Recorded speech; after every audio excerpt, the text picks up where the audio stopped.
नमस्कार बच्चों, स्वागत है आप सभी का सीएल एकेडमी के इस ऑनलाइन महामंच पर। एसएससी सीजीएल की अभी आंसर की आई थी, उसके अंदर जो नंबर सिस्टम के आपके क्वेश्चंस आए हुए हैं सीजीएल 2020 में प्री के अंदर, तो जितनी भी शिफ्ट थी लगभग 40 शिफ्टों में आपका पेपर हुआ था। उन सभी शिफ्ट्स के अंदर नंबर सिस्टम और एलसीएम एचसीएफ के कंबाइंड क्वेश्चंस मैं आपको कराने वाला हूँ। और अभी आपको एनालिसिस देख के पता लगेगा कितना लो लेवल नंबर सिस्टम के क्वेश्चंस का आया था। हार्डली एक या दो क्वेश्चंस ऐसे होंगे जिन्हें करने में थोड़ा बहुत आपको टाइम लगेगा, वरना कोई भी क्वेश्चन ऐसा नहीं था जो विद इन सेकेंड्स आप लोग सॉल्व ना कर पाए। अभी A to Z में क्वेश्चंस कराने वाला हूँ। कोई क्वेश्चन एक आध दो अगर आपको लगे कि आपकी शिफ्ट में था जो स्किप हो गया है, वो आप मुझे कमेंट बॉक्स में बता सकते हैं, सर ये क्वेश्चन और था। अगर मुझे लगेगा क्वेश्चन कराने लायक है, एनालिसिस कराने लायक है, तो बिल्कुल उस क्वेश्चन का भी एनालिसिस अलग से करा दिया जाएगा। बाकी लगभग 70-75 क्वेश्चंस में पूरा number system LCM HCF cover होने वाला है, जो सीजीएल आपके 2022 में क्वेश्चंस आए हैं। अभी आपका एसएससी सीएचएसएल का भी एग्जाम होने वाला है, तो एसएससी सीएचएसएल में भी यही पैटर्न रिपीट होने वाला है, क्योंकि एसएससी की जितने भी एग्जाम्स आप लोग देखेंगे लगभग पैटर्न क्वेश्चंस में रिपीट होता है। और केवल नंबर सिस्टम नहीं, नंबर सिस्टम के अलावा अर्थमेटिक के आपके जितने भी चैप्टर्स हैं, उसके अलावा एडवांस के चैप्टर से थोड़ा टाइम जरूर लगेगा, पर टॉपिक वाइज मैं हर क्वेश्चंस को आपके सामने रखूंगा कि इस टाइप के क्वेश्चंस आपसे एग्जाम में सीजीएल 2022 प्री के अंदर भी लेटेस्ट पूछे गए। इसके बाद अलजेब्रा हम लोग एडवांस का पोर्शन लेने वाले हैं, सिंप्लीफिकेशन, नंबर सिस्टम अभी हम लोग पढ़ने वाले हैं, प्रॉफिट लॉस परसेंटेज, जितने भी आपके चैप्टर्स वाइज क्वेश्चंस हैं उन सभी को मैं आपको सॉल्व कराने वाला हूं। इन सभी का पीडीएफ आपको अलग से हर पेपर में से क्वेश्चंस छांटने ना पड़े, इसके लिए एकेडमी का हर एक टीचर सब्जेक्ट वाइज आपको पीडीएफ प्रोवाइड करा रहा है। History, polity, English, maths, reasoning, सारे सब्जेक्ट्स के पीडीएफ आपको टेलीग्राम पे मिल जाएंगे। आप में से किसी भी स्टूडेंट ने अगर टेलीग्राम का चैनल हमारा ज्वाइन नहीं किया हुआ है तो वहाँ ज्वाइन कर लें, आपको फ्री ऑफ कॉस्ट पीडीएफ मिलने वाला है। जब ये सेशन आप लोग देख चुके होंगे उसके बाद टेलीग्राम पर आपको इसका पीडीएफ मिल चुका होगा विद आंसर्स। ऐसे ही आपको सब्जेक्ट वाइज जीके में भी मिलने वाले हैं विद एक्सप्लेनेशन कि किसी क्वेश्चन का आंसर एसएससी ने क्या दिया है और उससे रिलेटेड और क्वेश्चंस क्या बन सकते हैं आगे आने वाले पेपर्स में, उन सभी का एक्सप्लेनेशन आपको मिलेगा। तो भाई हमारी आपसे केवल यही एक्सपेक्टेशन है कि आप लोग ज़्यादा से ज़्यादा चीज़ों को शेयर करें। आपको लगता है कि वाकई में कुछ आपको फ्रूटफुल चीज़ें मिली हैं तो आप उन सेशंस को शेयर किए बिना मत जाना भाई। तो पहला क्वेश्चन आप आज के सेशन में देख पा रहे हैं, फर्स्ट है 27 की, और 27 थोड़ी सी स्पीड से हम लोग करेंगे क्योंकि ये चैप्टर मुझे ऐसा लगा कि सबसे पहले मैंने नंबर सिस्टम लिया, मैंने इसलिए लिया था मुझे लगा था नंबर सिस्टम क्वेश्चन शायद अच्छे होंगे सीजीएल में इस बार, पर ऐसा नहीं हुआ। आगे हम लोग जो चैप्टर लेंगे और उसमें सबसे पहले मैं वो चैप्टर लूंगा जिससे क्वेश्चन सबसे ज़्यादा हार्ड इस बार शिफ्ट्स के अंदर पूछे गए। अभी हम लोग नंबर सिस्टम करने वाले हैं। जितना जल्दी हो सके, आपको लगता है आपको चैप्टर आता है, आपने पढ़ा हुआ है, वीडियो को पॉज करेंगे, आंसर देंगे और चेक करेंगे आपका आंसर सही है गलत। तो पहला क्वेश्चन आपके सेशन का आपके सामने है। फर्स्ट क्वेश्चन फटाफट से पढ़ेंगे एक बार। 27 के ऊपर 27 प्लस 27 के मान को 28 से विभाजित किया जाए, शेषफल क्या आएगा? 27 की पावर 27 प्लस 27 को मैं डिवाइड करने वाला हूं 28 से। तो अगर मैं 27 में 28 का भाग दूं, 27 में 28 का भाग दूं तो रिमाइंडर या तो 27 आएगा या माइनस का 1 आएगा। माइनस का 1 भी हम लोग काम में ले सकते हैं। माइनस के 1 की power 27 plus 27 divide by 28। Minus के 1 की पावर 27 क्या आएगा? माइनस का 1 आएगा। 27 में से 1 माइनस होगा सर 26 आ गया। और आपको पता है कि किसी भी छोटे नंबर में बड़े नंबर से डिवाइड करते हैं, रिमाइंडर क्या आता है? छोटा नंबर आता है। ऑप्शन नंबर डी आपका आंसर है, 26 क्वेश्चन का आंसर आएगा। तो पलक झपकते कर देने वाला क्वेश्चन था, जिस भी शिफ्ट में आया है, शिफ्ट का नाम भी मैंने मेंशन किया है 1/12/2022, 1 दिसंबर 2022 की थर्ड शिफ्ट का ये क्वेश्चन है। तीसरी शिफ्ट जिसकी भी थी 1 दिसंबर वाले दिन, वो देख पाएगा हाँ ये क्वेश्चन सर हमारी शिफ्ट में आया हुआ है। तो सारे क्वेश्चंस का हम लोग एनालिसिस करेंगे, चाहे क्वेश्चन आसान हो या टफ हो, सभी क्वेश्चंस मैं आपको बताने वाला हूं। एलसीएम एचसीएफ भी इसी में मैंने काउंट किया है। तो ये क्वेश्चन है भाई आपका 1 दिसंबर का थर्ड शिफ्ट का। दो संख्याएं 6:5 के अनुपात में है, उनका महत्तम समावर्त है एचसीएफ, उनका एचसीएफ 3 है, तो दोनों संख्याओं का एलसीएम कितना आएगा? आप मुझे बताइए 6 और 5 का एचसीएफ आपको क्या दिखाई दे रहा है? 6 और 5 का एचसीएफ आपको दिखाई दे रहा है 1। जब भी संख्याओं में कुछ कॉमन ना आए उनका एचसीएफ 1 होता है। तो मैं तो कहूंगा सर 6 और 5 का एचसीएफ 1 आ रहा है, क्वेश्चन कह रहा है कि एचसीएफ 3 आ रहा है, 1 की वैल्यू 3 आ गई, तो इनका एलसीएम पूछा है। 6 और 5 का एलसीएम होगा आपका 30। जब 1 का मान 3 है तो 30 का मान क्या आएगा? 90 आएगा। ऑप्शन नंबर डी अपना आंसर है। तो कोई भी क्वेश्चन दोनों में से ऐसा नहीं था जो कि बिल्कुल भी आपका टाइम वेस्ट करा है। विद इन सेकेंड्स आप क्वेश्चन का आंसर देंगे। अगला क्वेश्चन आगे बढ़ रहे हैं हम लोग। किसी भी क्वेश्चन में डाउट लगे बिल्कुल आप रिपीट कर सकते हैं सेशन को। यदि संख्या 750 PQ एक ऐसी संख्या है 5 अंकों की जो 3, 7 और 11 से डिविजिबल है, तो P प्लस TQ का आपको मान बताना है। P plus twice of Q, इसकी वैल्यू क्या आएगी? तो क्वेश्चन कह रहा है सर 750 P क्यूब, ये 5 अंकों की संख्या है जिसमें किससे भाग जाना चाहिए? 3 से भी जाना चाहिए, 7 से भी जाना चाहिए और 11 का भी जाना चाहिए। 3, 7, 11 तीनों के मल्टीपल होने चाहिए। तो सर 3 के मल्टीपल होने के लिए अंकों का योग 3 का मल्टीपल होना चाहिए। तो 7 और 5 तो 12 हो गया। P और Q को भी अंकों का मल्टीपल होना पड़ेगा 3 का। तो P प्लस Q ज्यादा से ज्यादा 18 हो सकता है, क्योंकि P और Q को अगर मैं 9 भी रखता हूं तो ज्यादा से ज्यादा P और Q क्या हो सकता है? 18 हो सकता है, या 15 हो सकता है, 12 हो सकता है। इस तरीके से इनका एडिशन मैच हो सकता है। ये नंबर जो है 11 का भी मल्टीपल होना चाहिए। 11 के लिए आपको मैंने क्या नियम बताया था? अल्टरनेट अंकों का योग और उनका अंतर 11 का मल्टीपल होना चाहिए। तो नंबर है सर 750 P क्यूब। अगर मैं जोड़ूंगा तो Q जुड़ेगा 0 में, 0 जुड़ेगा 7 में, यह आएगा 7 प्लस Q और यह आएगा आपका P प्लस 5। 7 प्लस Q और P प्लस 5। अब या तो इनका अंतर जो है, इनका जो अंतर है वो किसके बराबर आना चाहिए? 0 के। इनका अंतर आप 0 के बराबर करेंगे तो यहां से आपको जो डाटा मिलेगा वो मिलेगा P माइनस Q जो है वो 2 है। P माइनस Q 2 है, P और Q की वैल्यू 18 है। क्या ये डाटा पॉसिबल है? अगर ये डाटा पॉसिबल नहीं है तो P और Q की वैल्यू फिर आप लोग 15 कर सकते हैं। 15 करेंगे तो सर 15 और 2 से डाटा पॉइंट्स में आएगा। आप 12 रख के देख सकते हैं, 12 और 2 से आपका डाटा मैच हो जाएगा। P प्लस Q आपका 12 आ रहा है, P माइनस Q आपका 2 आ रहा है। तो P और Q की वैल्यू बता दीजिए क्या क्या आएगी? P और Q की वैल्यू बता फटाफट से, कितनी कितनी आ रही है? अगर मैं P प्लस Q को 12 कर देता हूं और P माइनस Q को मैं 2 कर देता हूं, तो यहां से आप लोग P और Q की वैल्यू निकाल के वैल्यू पुट कर सकते हैं। P प्लस 2Q का आपसे मान पूछा है, P प्लस 2Q कितना आ रहा है? बताओ भाई कितना आ रहा है? हाँ 7 और 5 ना भाई। P का मान कितना आएगा? 7 और Q का मान कितना आएगा? 5। P का मान 7, Q का मान 5। आपसे क्या पूछा है? P plus 2Q। P plus 2Q कितना आएगा अपना? 17 आएगा। ऑप्शन नंबर ए आपका आंसर है। फिर भी सुन लें हम लोग, वापस सुन लें क्या किया हम लोगों ने। एक तरीका यह था कि हम लोग 3, 7 और 11 का एलसीएम लें और एलसीएम को एक ऐसे नंबर से मल्टीप्लाई करें कि 75,000 के आसपास आपका डाटा आ जाए। उसमें मल्टीप्लाई करने में शायद आपका टाइम लगे। ये सब चीज़ें जो मैंने लिखी हैं ये लिखने लायक नहीं थी। पहला कंडीशन तो आप ये कह सकते हैं कि अंकों का योग सर 3 का मल्टीपल आना चाहिए। 7 और 5 12 पहले से ही 3 का मल्टीपल है। P प्लस Q को भी 3 का मल्टीपल होना पड़ेगा। तो P प्लस Q क्या क्या हो सकता है? P प्लस Q 18 हो सकता है, 15 हो सकता है, 12 हो सकता है, 9 हो सकता है। इस तरीके से P प्लस Q हो सकते हैं। फिर मैंने क्या किया? 11 का इसका मल्टीपल बनाने के लिए अल्टरनेट अंकों को जोड़ा और उनका अंतर लिया। तो अल्टरनेट यानी एक को छोड़कर एक को आपको जोड़ना है, उनको अंतर भी लेना है। तो यहां आया 7 प्लस Q और P प्लस 5। इन दोनों के बीच अगर मैं अंतर लूंगा, माइनस का 2 आएगा, माइनस का 2 उधर आके प्लस का हो जाएगा। तो P माइनस Q आपका 2 आना चाहिए।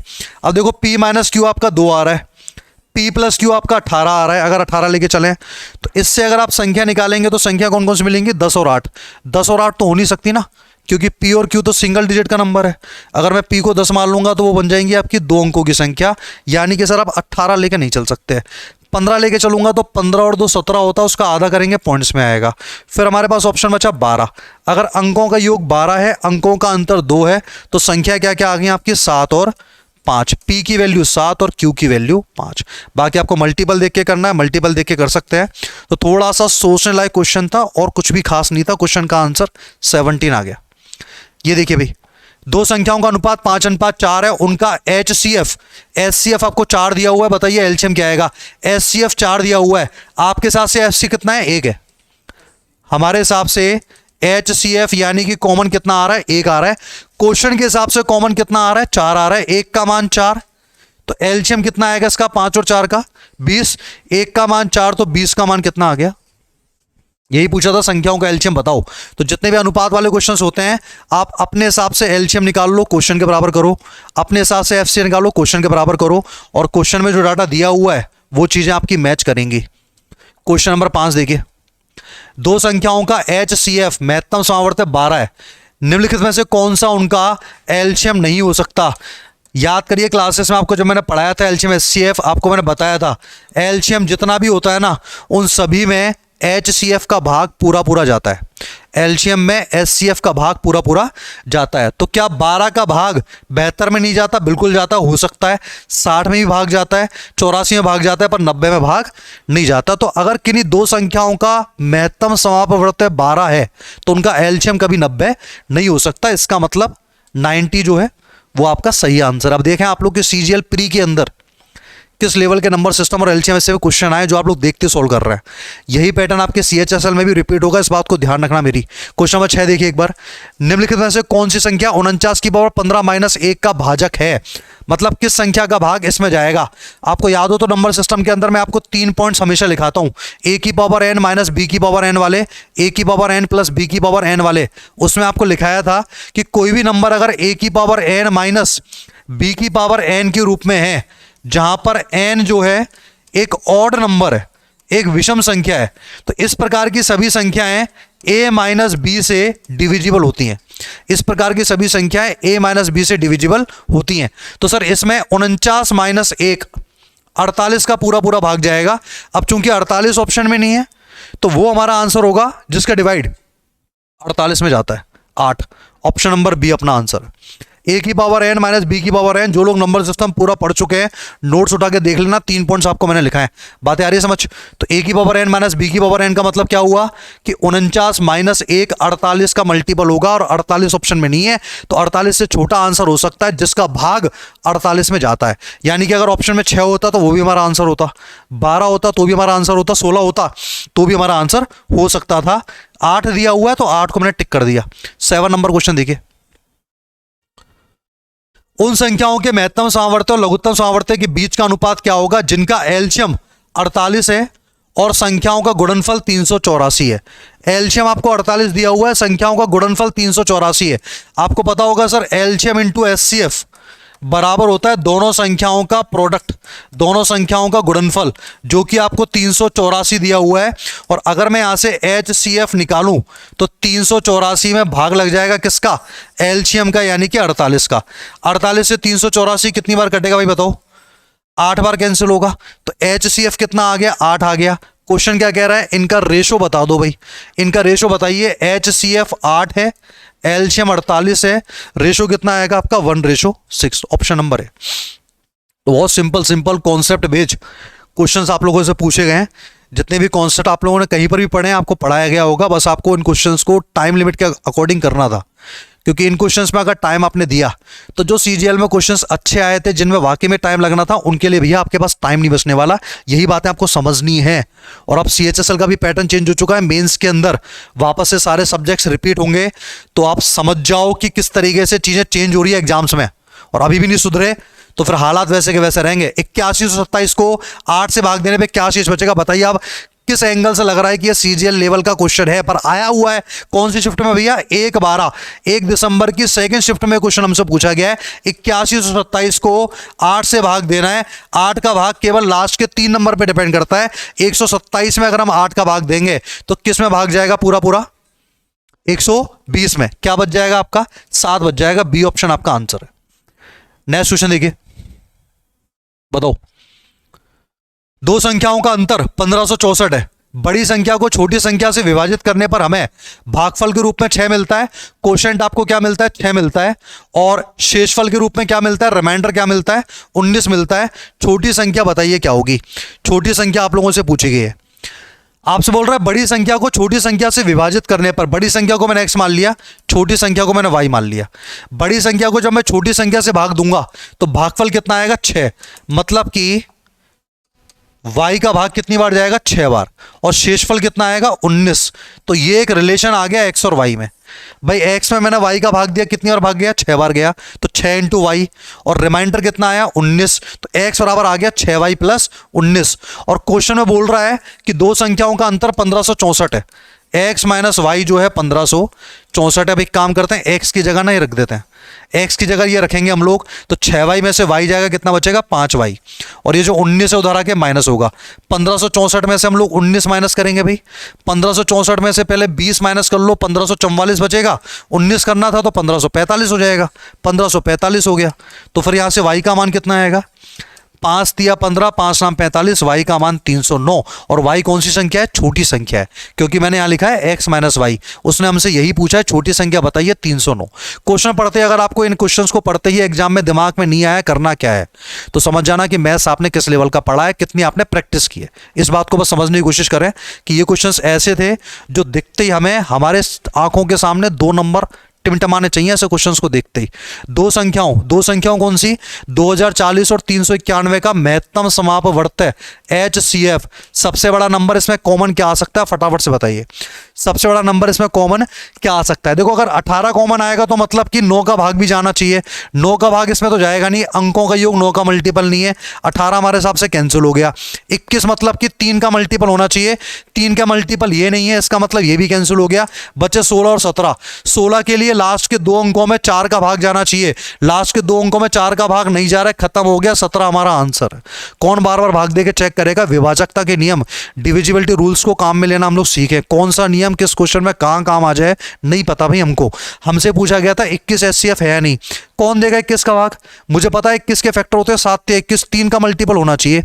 अब ये तो 3 का मल्टीपल नहीं है, करो आप अंकों का योग, 9 और 1 10 और 3 13। तो अगर 3 का मल्टीपल नहीं है तो 21 का भी नहीं होगा, 21 का नहीं होगा तो 21 हमारा HCF नहीं है। तो ऑप्शंस को भी काम में लेना सीखना चाहिए। 17 क्वेश्चन का आंसर आ गया, क्योंकि उस समय एग्जाम में डर डर के हम लोग कैलकुलेशन करेंगे तो दिमाग खराब होना बिल्कुल पक्का है। कौन सी संख्या 2 3 5 से विभाजित, जल्दी बताइए। 5 से भाग सर तभी जाएगा जब लास्ट में 0 या 5 हो, तो इसका मतलब पहला और तीसरा ऑप्शन तो टाटा हो चुके हैं, केवल दूसरा और चौथा बचा है। 3 का मल्टीपल होना चाहिए, अंकों का योग 3 का मल्टीपल आना चाहिए। ये 3 यहां पर है, 5 और 4 9 भी यहां पर है, 7 और 2 9 भी यहां पर है, 6, ये तो 3 का मल्टीपल है। क्या ये 3 का मल्टीपल है, बताइए फटाफट से। 5 और 4 9 होते हैं, 6 और 6 12, 7 और 7 14, 14 और 12 कितने होते हैं, 26 होते हैं। इसका मतलब ये 3 का मल्टीपल नहीं है, डी ऑप्शन हमारा आंसर। डिविजिबिलिटी रूल्स इसी तरीके से एग्जाम में काम में लिए जाते हैं। चौथा ऑप्शन ऐसा हो गया जो इन तीनों का मल्टीपल है, विभाज्य है। 2/12/2022 की शिफ्ट का क्वेश्चन है, सारी शिफ्ट्स मैं आपको कराने वाला हूं, जितने भी क्वेश्चन होंगे सभी को हमें तरीके से समझना है, और ये समझ के नहीं जाना है कि ऐसे आसान क्वेश्चन आए एग्जाम में तो हो सकता है नंबर सिस्टम के क्वेश्चन CHSL में भी आसान है, ऐसा बिल्कुल पॉसिबल नहीं है। किसी किसी टॉपिक को SSC यही करता है, किसी किसी टॉपिक को हर शिफ्ट में बहुत आसान डाल देगा और किसी किसी टॉपिक को हर शिफ्ट में बहुत टफ डाल दिया जाएगा। तो आपको नहीं पता हमारी किस्मत में कौन सा टॉपिक टफ आने वाला है, तो आप यही मान के जाएं कि हर टॉपिक टफ आएगा, तब जाकर आप उस टॉपिक की अच्छे लेवल पे तैयारी कर पाओगे। आसान आएगा तो प्लस पॉइंट हमारे लिए। क्वेश्चन 12 देखिए एक बार। 3 संख्या 2 अनुपात 3 अनुपात 5 के अनुपात में है, उनका एलसीएम 90 है। मुझे बता दीजिए आपके हिसाब से इनका एलसीएम 30 आना चाहिए, नहीं आना चाहिए, ईमानदारी से बोल दो एक बार। 2 3 5 का एलसीएम कितना आना चाहिए, 30 आना चाहिए। क्वेश्चन कह रहा है 90, तो बोलने दो क्वेश्चन को क्या कह रहा है। 30 का मान 90 तो फिर 1 का मान कितना आएगा, 3 आएगा। HCF SCF इनके बीच कुछ भी कॉमन नहीं आ रहा है, 1 आ रहा है, इसका मतलब आंसर कितना आ गया, 3 आ गया। बताओ कोई दिक्कत, कुछ गलत बोल रहा हूं, कुछ बोल रहा हूं मैं, सुनाई दे रहा है क्या तुम्हें। 2 3 5 का एलसीएम कितना आएगा, 30, 5 या 15, 15 दूनी 30। क्वेश्चन के हिसाब से एलसीएम 90 है, 30 का मान 90 तो 1 का मान 3। HCF बताना है, 2 3 5 में कुछ भी कॉमन नहीं आता, जब कुछ भी कॉमन ना आए तो HCF को 1 मान लिया करो, 1 का मान 3 हो गया। फटाफट से अगले क्वेश्चन पे आगे बढ़े, इतना ही तो टाइम नहीं रहता हमारे पास एग्जाम में। जल्दी से देखिए एक बार क्वेश्चन देखिए। संख्या x67y एक ऐसी 4 अंकों की संख्या है जो 9 से कंप्लीटली डिविजिबल है। 9 का नियम याद करिए, 9 का नियम क्या बताया था, अंकों का योग 9 का मल्टीपल होना चाहिए। x प्लस वाई का न्यूनतम मान बताइए। 7 और 6 से 13 होता है, 13 में कम से कम 5 तो जुड़ेगा ना, तभी तो 18 आएगा, तो 18 आएगा और 9 का मल्टीपल हो जाएगा, यही नियम होता है 9 का। तो न्यूनतम मान पूछा है x प्लस वाई का, तो मिनिमम वैल्यू क्या आ गई, 5 आ गई। चलो मुझे एक काम करो, उसने तो न्यूनतम पूछ लिया, अब मैं CHSL का पेपर सेट करने वाला हूं, मैं पूछूंगा आपसे मैक्सिमम। क्या आंसर दोगे भाई, x प्लस वाई की मैक्सिमम वैल्यू क्या होगी, जल्दी से बताना। दो संख्याओं का योग मैक्सिमम 18 हो सकता है, तो समझते हो 9 और 9 इससे बड़ा कोई डिजिट नहीं होता। अगर मैं इसको 18 मान लूंगा तो ये 13 है, 18 तो 9 का मल्टीपल है, 13 9 का मल्टीपल नहीं है। इस तरीके से 18 की जगह फिर मैं 17 मान के देखूंगा, 17 और 13 कितने होते हैं 30, 30 9 का मल्टीपल नहीं आएगा। 16 मानेंगे, 16 और 13 कितने होते हैं आपके 29, 29 भी नहीं आएगा, 28 भी नहीं आएगा, 27 आएगा। 27 के लिए इसकी मैक्सिमम वैल्यू क्या हो जाएगी 14। 13 और 14 कितने आएंगे अपने 27 आ जाएंगे। तो चलो मैक्सिमम आएगा तो हम लोग 14 कर देंगे, कोई दिक्कत वाली बात नहीं है। फिलहाल क्वेश्चन का जो आंसर है वो 5 है।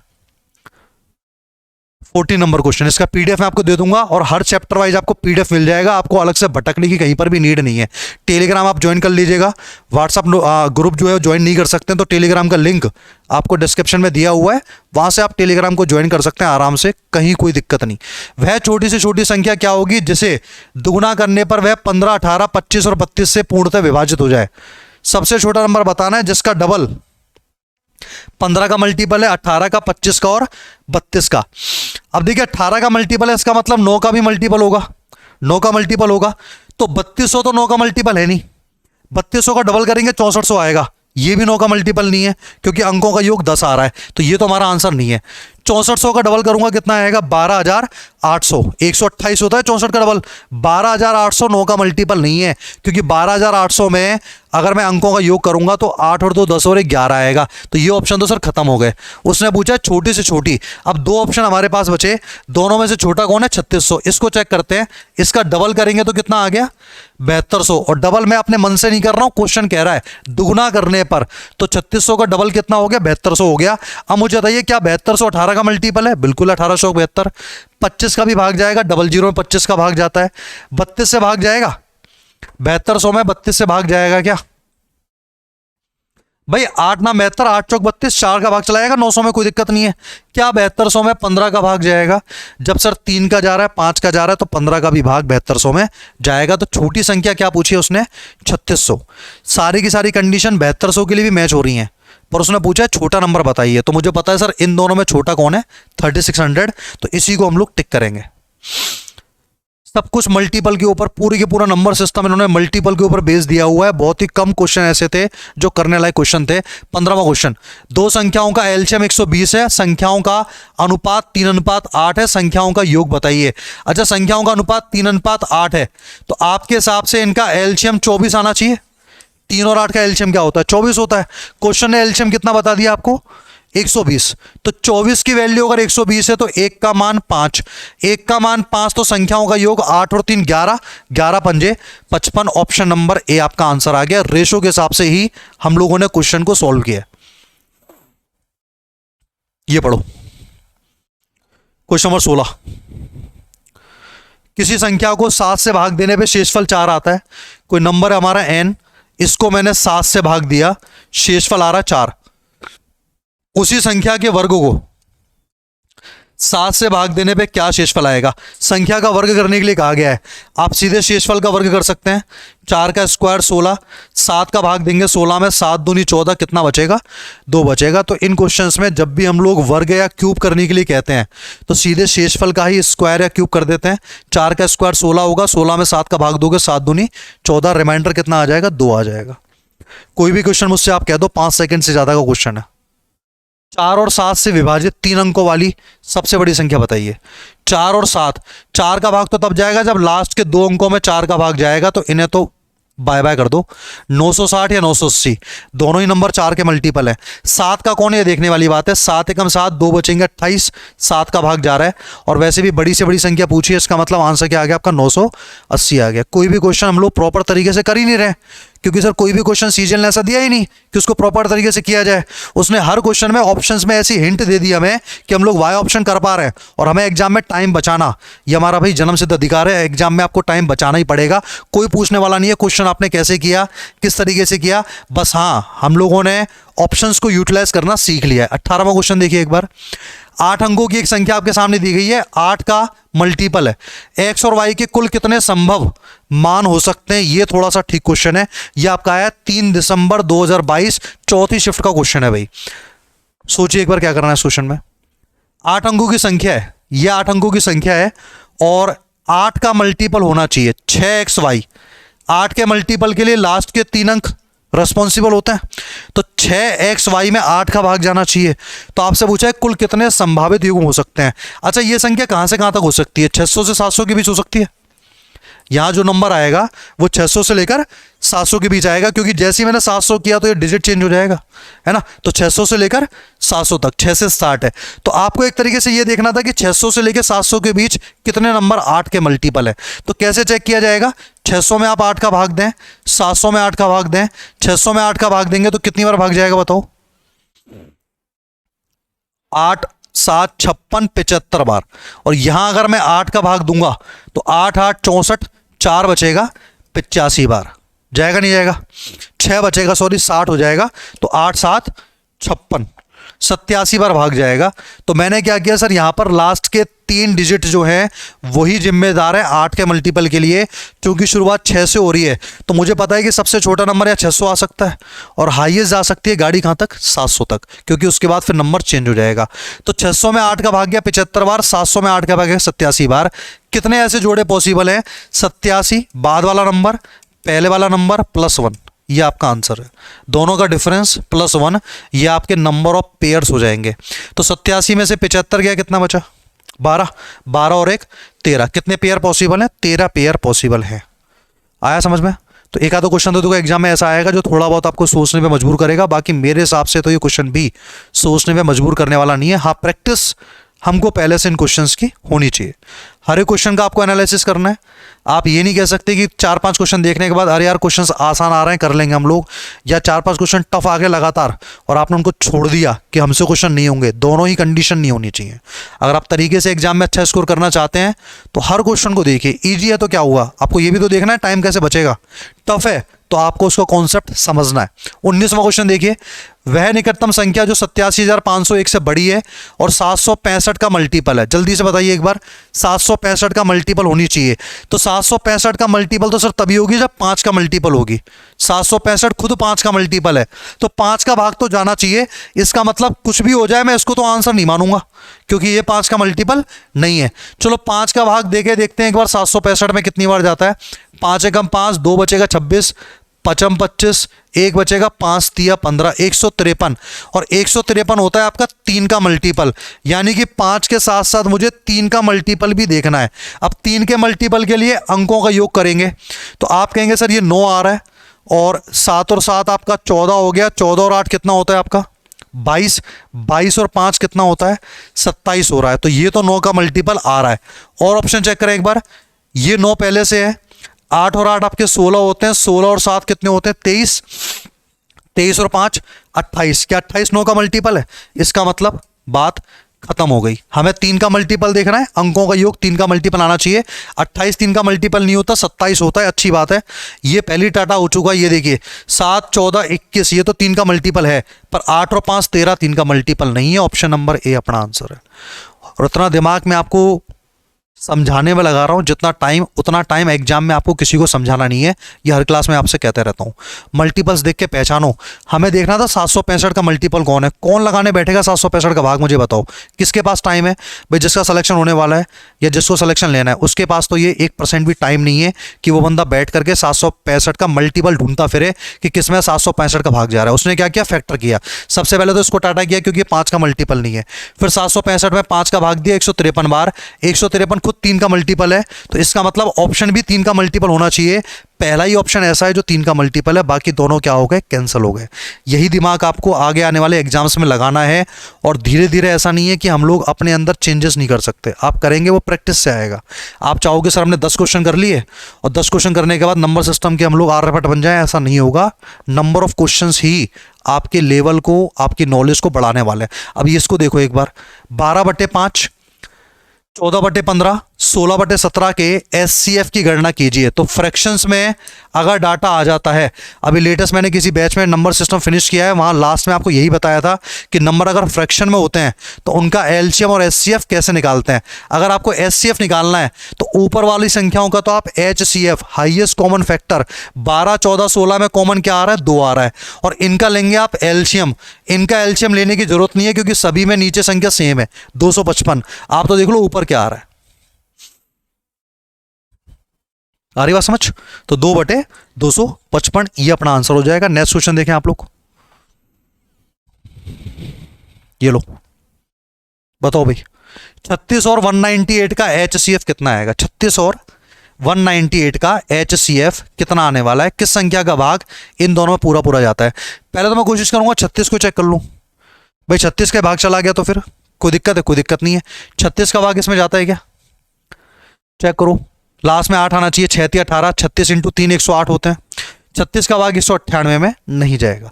अच्छा 36 से जो छोटा नंबर है 18, 18 का भाग इसमें जाता है, 18 का भाग इसमें भी जाता है। इसका मतलब ऑप्शन नंबर सी। तो HCF कितना हो गया आपका? 18 हो गया। 36 का भाग नहीं जा रहा ना, 36 × 7 करेंगे तब भी नहीं आएगा, 8 करेंगे तब भी नहीं आएगा, 36 × 8 करेंगे तो 8 × 24, बहुत ज़्यादा हो गया भाई, ये तो हमारा आंसर नहीं है।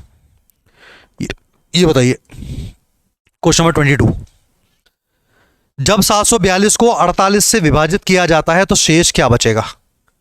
742 में अगर मैं 48 से भाग दे रहा हूं तो क्या शेष बचेगा भाई?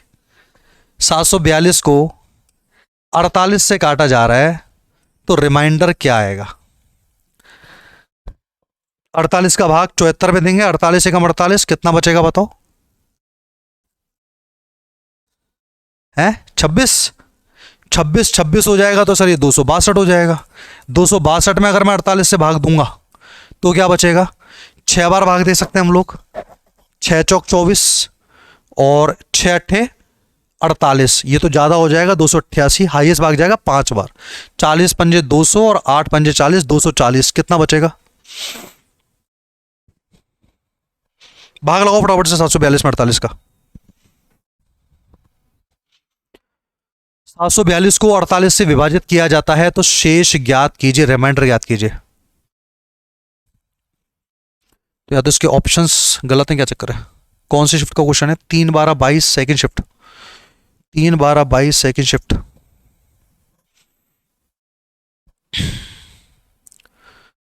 क्वेश्चन तो यही है, 742 को 48 से विभाजित किया जाए तो शेषफल क्या आएगा?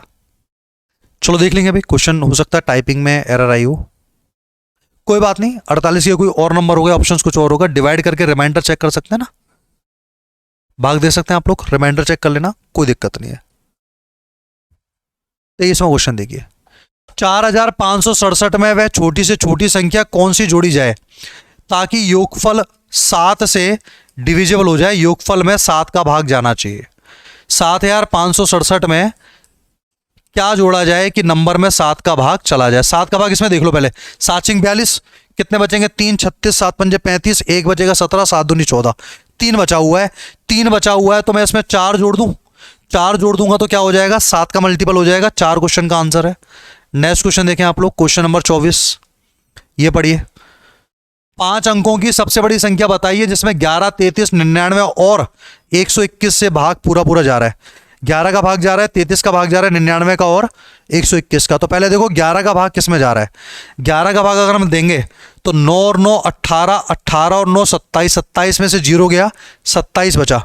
अल्टरनेट अंकों के योग और उनके अंतर में 11 का भाग जाना चाहिए। 27 में 11 का भाग नहीं जाता, इसको हटाइए। अच्छा इनको अगर मैं जोड़ूं 9 और 9 18 और 9 और 9 18, इसमें 11 का भाग जा सकता है, कोई दिक्कत नहीं है। इसको अगर जोड़ेंगे तो 9, इसको जोड़ेंगे तो हम लोग 18 आएगा, 18 में से 9 हो गया 9, ये 11 का मल्टीपल नहीं है। तो दो ही ऑप्शन 11 के मल्टीपल हैं, या तो ऑप्शन नंबर बी या ऑप्शन नंबर सी। 11 के साथ साथ आपसे ये भी पूछा है कि नंबर 33 का भी मल्टीपल होना चाहिए, 99 का भी मल्टीपल होना चाहिए और 121 का भी। कोई संख्या 121 का मल्टीपल तभी हो सकती है जब उसमें 11 का भाग 2 बार जाए। आप इसमें 11 का भाग देंगे तो 11 नाम 99, फिर 0, 11 नाम 99, 9090 आ गया। क्या 9090 में 11 का भाग फिर से जाएगा? 9090 में फिर से 11 का भाग नहीं जाएगा। तो जिन ऑप्शंस के आगे कट लग चुका है उनको छोड़कर जो बचा हुआ है वो हमारा आंसर है। वापस सुन लो मैंने क्या बताया भाई। हमसे पूछा है कि 5 अंकों की सबसे बड़ी संख्या बताइए जो 11 का मल्टीपल है। 11 का मल्टीपल के लिए अल्टरनेट अंकों का योग और उनका अंतर, इसमें एक को छोड़कर एक जोड़ेंगे तो 27 आएगा, बाकी बचे केवल 0।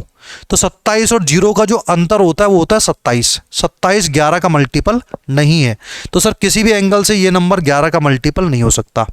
उसके अलावा हम लोगों ने 11 का मल्टीपल चेक किया तो ये भी नहीं आया। इसको जोड़ेंगे तो 9 में 0 ऐड होगा, 0 में 9 ऐड होगा, 18 आ गया। और यहाँ 9 में 0 ऐड होगा, 9 आ गया।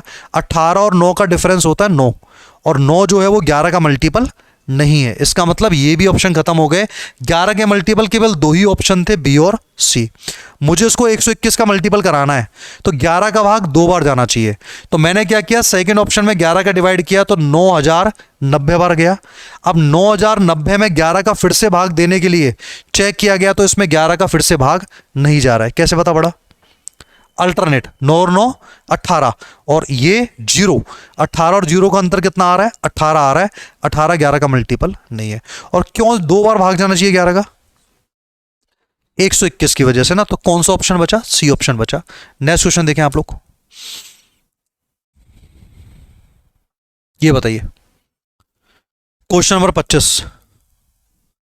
संख्या है 83P9367Q। 72 का मल्टीपल है। अच्छा 72 का मल्टीपल है तो सर ये 8 का भी मल्टीपल होगा और 9 का भी होगा। 8 के लिए अंतिम 3 अंक 8 के मल्टीपल होने चाहिए, 7 8 और Q। इसमें 8 का भाग जाना चाहिए। जब मैं इसमें 8 का भाग दूंगा तो सर 8 नाम 72, कितना बचा? 6 बच गया। तो Q की जगह आएगा आपका 4। Q की जगह 4 आएगा तो जो 6 बचेगा वो 64 बना देगा इसको, और 64 में 8 का भाग चला जाएगा। इसका मतलब Q की वैल्यू तो हमें पता लग चुकी है, 4 आ चुकी है। अब ये 9 का मल्टीपल होना चाहिए तो सर अंकों का योग 9 का मल्टीपल आना चाहिए। अंकों का योग 9 का मल्टीपल बनाओ। ये पहले से खुद 9 है, ये 6 और 3 कितना हो गया? 9 हो गया। और देखिए एक बार यहाँ पर Q का मान 4 आया है तो अब इनको जोड़ना स्टार्ट करो। 8 और 3 11, 11 और 7 कितना हो गया? 18 हो गया। ये भी 9 का मल्टीपल हो गया। अब बचा हमारे पास केवल 8 और Q। 8 और Q का मतलब 8 और 4 12। इसके अलावा P और बचा हुआ है। P की वैल्यू में क्या रखूं जिससे कि ये नंबर 9 का मल्टीपल हो जाए? आप कहेंगे सर P की वैल्यू को आपको 6 रखना पड़ेगा। बिल्कुल सही बात है। P की वैल्यू को अगर मैं 6 रखूंगा तो ये नंबर किसका मल्टीपल हो जाएगा? 9 का। तो P का मान तो 6 आ गया, Q का मान 4 आ गया। अब क्वेश्चन कह रहा है P square plus Q square plus 12 का मान क्या आएगा? P स्क्वायर का मतलब 6 का स्क्वायर 36, Q स्क्वायर का मतलब 4 का स्क्वायर 16। 36 और 16 कितने हो गए हमारे? 52 हो गए। 52 प्लस 12 64 होते हैं, 64 का अंडर 8 होगा। तो कुल मिलाकर के 72 का मल्टीपल तभी होगा जब नंबर 8 और 9 का मल्टीपल होगा। 72 का हम लोग डिवाइड नहीं दे सकते इस नंबर के अंदर। 8 और 9 फैक्टर करना आपको आना चाहिए। और मैं बार बार आपसे कह रहा हूं, जो भी लोग CHSL या SSC के किसी और एग्जाम की तैयारी कर रहे हैं, तैयार रहना इन्हीं क्वेश्चंस के लिए। अपने फ्यूचर का जो भी आपका पेपर है उसमें सेम कॉन्सेप्ट रिपीट होने वाला है, क्योंकि 1-2 साल के क्वेश्चंस हमेशा एग्जाम से रिपीट होता है। 26 बताइए। दो संख्याओं का एलसीएम 4104 है और HCF 9 है। यदि संख्याओं में से एक संख्या 171 है तो बताइए दूसरी संख्या क्या होगी? नियम क्या होता है सर? संख्याओं का प्रोडक्ट बराबर होता है उनका एलसीएम इंटू HCF। संख्याओं का प्रोडक्ट बराबर उनका एलसीएम इंटू HCF। तो यहां पर 9 चौक 36 यानी कि लास्ट में 6 आना चाहिए, और यहां 6 तभी आ सकता है जब 216 आएगा। 6 एकम 6, ऑप्शन नंबर डी अपना आंसर। कोई भाग वगैरह लगाने की नीड ही नहीं है। वापस सुनिए मैंने क्या किया, लास्ट का डिजिट मैंने क्या, हर बच्चे ने ये चीज़ें की होंगी जो भी लोग थोड़ा तरीके से तैयारी कर रहे हैं और क्वेश्चंस को समझते हैं वाया ऑप्शन। तो 9 × 4 से 36 आ रहा है, लास्ट में 6 आ रहा है। तो वहाँ लास्ट में 6 तभी आ सकता है जब सेकंड नंबर के लास्ट में 6 हो, तभी तो 6 × 1 करने पे 6 आएगा। और 6 इत्तेफाक से एक ही ऑप्शन में है, और इत्तेफाक नहीं हो सकता क्योंकि एग्जामिनर ने खुद ने आपको जानबूझ करके एक ही ऐसा ऑप्शन दिया है जिसके लास्ट में 6 आ रहा है और आप सीधे टिक कर पाओ। तो कभी कभी एग्जामिनर ये भी चेक करना चाहता है कि आपकी सद्बुद्धि कितनी है, आप कितने तरीके से बुद्धि से काम ले रहे हैं, या आप लोग बिल्कुल मजदूरों की तरह मेहनत करना पसंद करते हैं। 27 क्वेश्चन देखिए एक बार। दो संख्याओं 110 और 1980 का HCF क्या आएगा? 110 और 1980 का HCF क्या आएगा? क्या 110 नहीं आ जाएगा क्या? 110 का भाग इसमें ज़्यादा नहीं आता। 0 से 0 कैंसिल, 8 और 1 9, 9 में से 9 हो गया 0। इसका मतलब 110 आपका आंसर है। और वैसे भी आप ये समझें कि HCF कभी भी जो संख्या आपको दी गई है उनसे बड़ा नहीं हो सकता। तो अगर मुझे इन दोनों का HCF निकालना है तो HCF सर 110 से बड़ा हो ही नहीं सकता। 110 से बड़े दिए हुए हैं सारे ऑप्शन। इसका मतलब आंसर क्या आ गया आपका? 110 आ गया। नेक्स्ट ये बताओ, क्वेश्चन नंबर 28। 5 दिसंबर 2022 पहली शिफ्ट का क्वेश्चन है। पी और क्यू के शून्यतर मानों के लिए निम्नलिखित में से कौन सा युग्म 6 अंकों की संख्या इतने को 3 और 11 दोनों का मल्टीपल बनाता है। 3 के लिए सर अंकों का योग 3 का मल्टीपल होना चाहिए, तो 6 तो पहले से 3 का मल्टीपल है। 7 और 4 11 भी 11, इसके अलावा क्या बचा P plus Q, 11 plus P plus Q, ये 3 का मल्टीपल आना चाहिए। ऑप्शन देखना एक बार। पहला ऑप्शन कह रहा है सर 5 और 4 9, 11 में 9 जुड़ेगा 20 आएगा, 20 3 का मल्टीपल नहीं होता। ये कह रहा है सर 4 और 2 रख दो, 6 रखूंगा मैं इसमें तो 11 और 6 कितना आएगा 17, ये भी 3 का मल्टीपल नहीं होता है। ये कहता है सर दोनों को 2 मान लो ना, मान लेते हैं 4, 4 रखेंगे तो 11 और 4 15, 3 का मल्टीपल है। इसको देख करो 5 और 2 7, 11 और 7 18, ये भी 3 का मल्टीपल है। तो हमारे पास ऑप्शन है अपने ऑप्शन नंबर सी और डी। अब मुझे किसका मल्टीपल बनाना है इसको, 11 का। 11 के लिए क्या होता है, एकांतर अंकों का योग। देखिए 0 किस में जुड़ेगा P में, और P किस में जुड़ेगा 7 में, तो ये आ जाएगा 7 प्लस P। उसके अलावा Q किस में जुड़ेगा 4 में, 4 किस में जुड़ेगा 6 में, ये आ जाएगा 10 प्लस Q, 10 प्लस क्यू, और ये आ जाएगा अपना 7 प्लस पी। तो पी और क्यू में जो अंतर आएगा ना वो 3 का आएगा। जब आप इनके अंतर को 0 के बराबर करेंगे तो पी और क्यू में अंतर 3 का आना चाहिए। 3 का अंतर चौथे ऑप्शन से आ रहा है, तो सी और डी में से एक चॉइस करनी थी हमको, तो डी ऑप्शन हमारा आंसर है। डी ऑप्शन जो है वो क्वेश्चन का आंसर आएगा। हाँ जी, बात आई को समझ कैसे किया हम लोगों ने। भाई पहले 3 का मल्टीपल देखा, अंकों का योग, फिर 11 के लिए अल्टरनेट एकांतर अंकों के योग को हम लोगों ने बराबर किया 0 के, तब जाके हमें ऑप्शन पता पड़ा कि तीसरे और चौथे में से चौथा ऑप्शन दोनों कंडीशन को सेटिस्फाई कर रहा है। 29वां क्वेश्चन देखिए एक बार। एक संख्या को 63 द्वारा विभाजित किया जाता है तो शेषफल 17 आता है। किसी नंबर को अगर मैं 63 से भाग देता हूं तो रिमाइंडर जो आता है वो क्या आता है 17 आता है। उसी नंबर को अगर मैं 11 से भाग दूं तो आपसे पूछूंगा रिमाइंडर क्या आता है।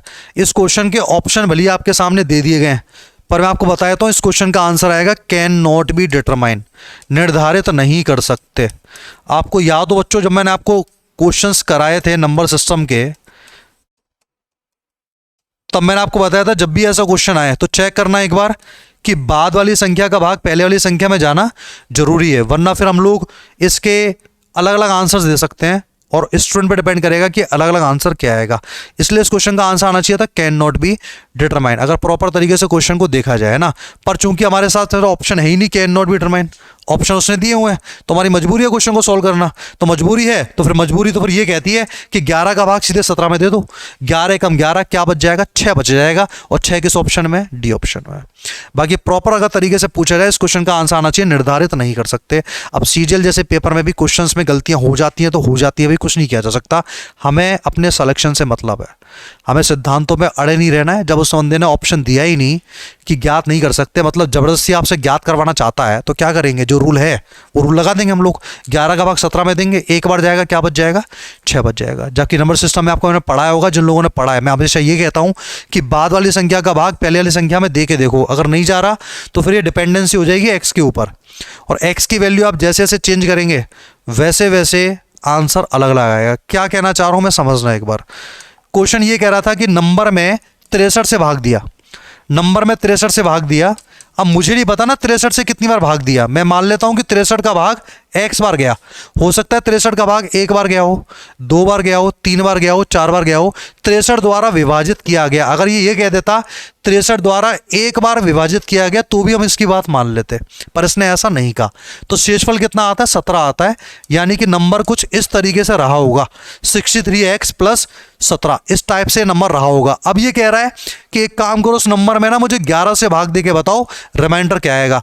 भाई मुझे x पता ही नहीं क्या है, और 63 में 11 का भाग जाता नहीं है। मान लो यहाँ 66 होता तो 11 का भाग 66 में चला जाता, शेषफल 0 बचता। फिर चाहे मर्जी x का मान कुछ भी रखो, क्वेश्चन पे कोई फर्क नहीं पड़ेगा। पर अब तो क्वेश्चन पे फर्क पड़ेगा। किसी ने मान लीजिए x का मान 1 रखा, तो 63 और 17 कितना होता है, 63 और 17 कितना होता है बताओ, 80 होता है। 80 में 11 का भाग दूंगा तो 11 7 77, कितना बचा 3 बचना चाहिए। चलो 3 ऑप्शन में नहीं है, बात मान ली कि 3 तो ऑप्शन में नहीं है।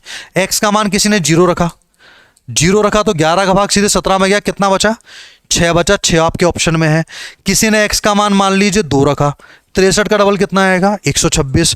126 और 17 कितना आएगा बताइए 141। 141 सॉरी 143। 143 में अगर मैं 11 का भाग दूंगा, 143 में अगर मैं 11 का भाग दूंगा तो भाग तो चला जाएगा ना, जीरो बचेगा। जीरो चलो ऑप्शन में नहीं है। चलो मैं x का मान 3 रख के देख लेता हूं। x का मान 3 रखूंगा तो 63 इंटू 3 कितना आएगा बताओ 189। और इसमें अगर मैं 17 जोड़ता हूं तो कितना आएगा बताइए 189 में 17 जोड़ेंगे तो 206।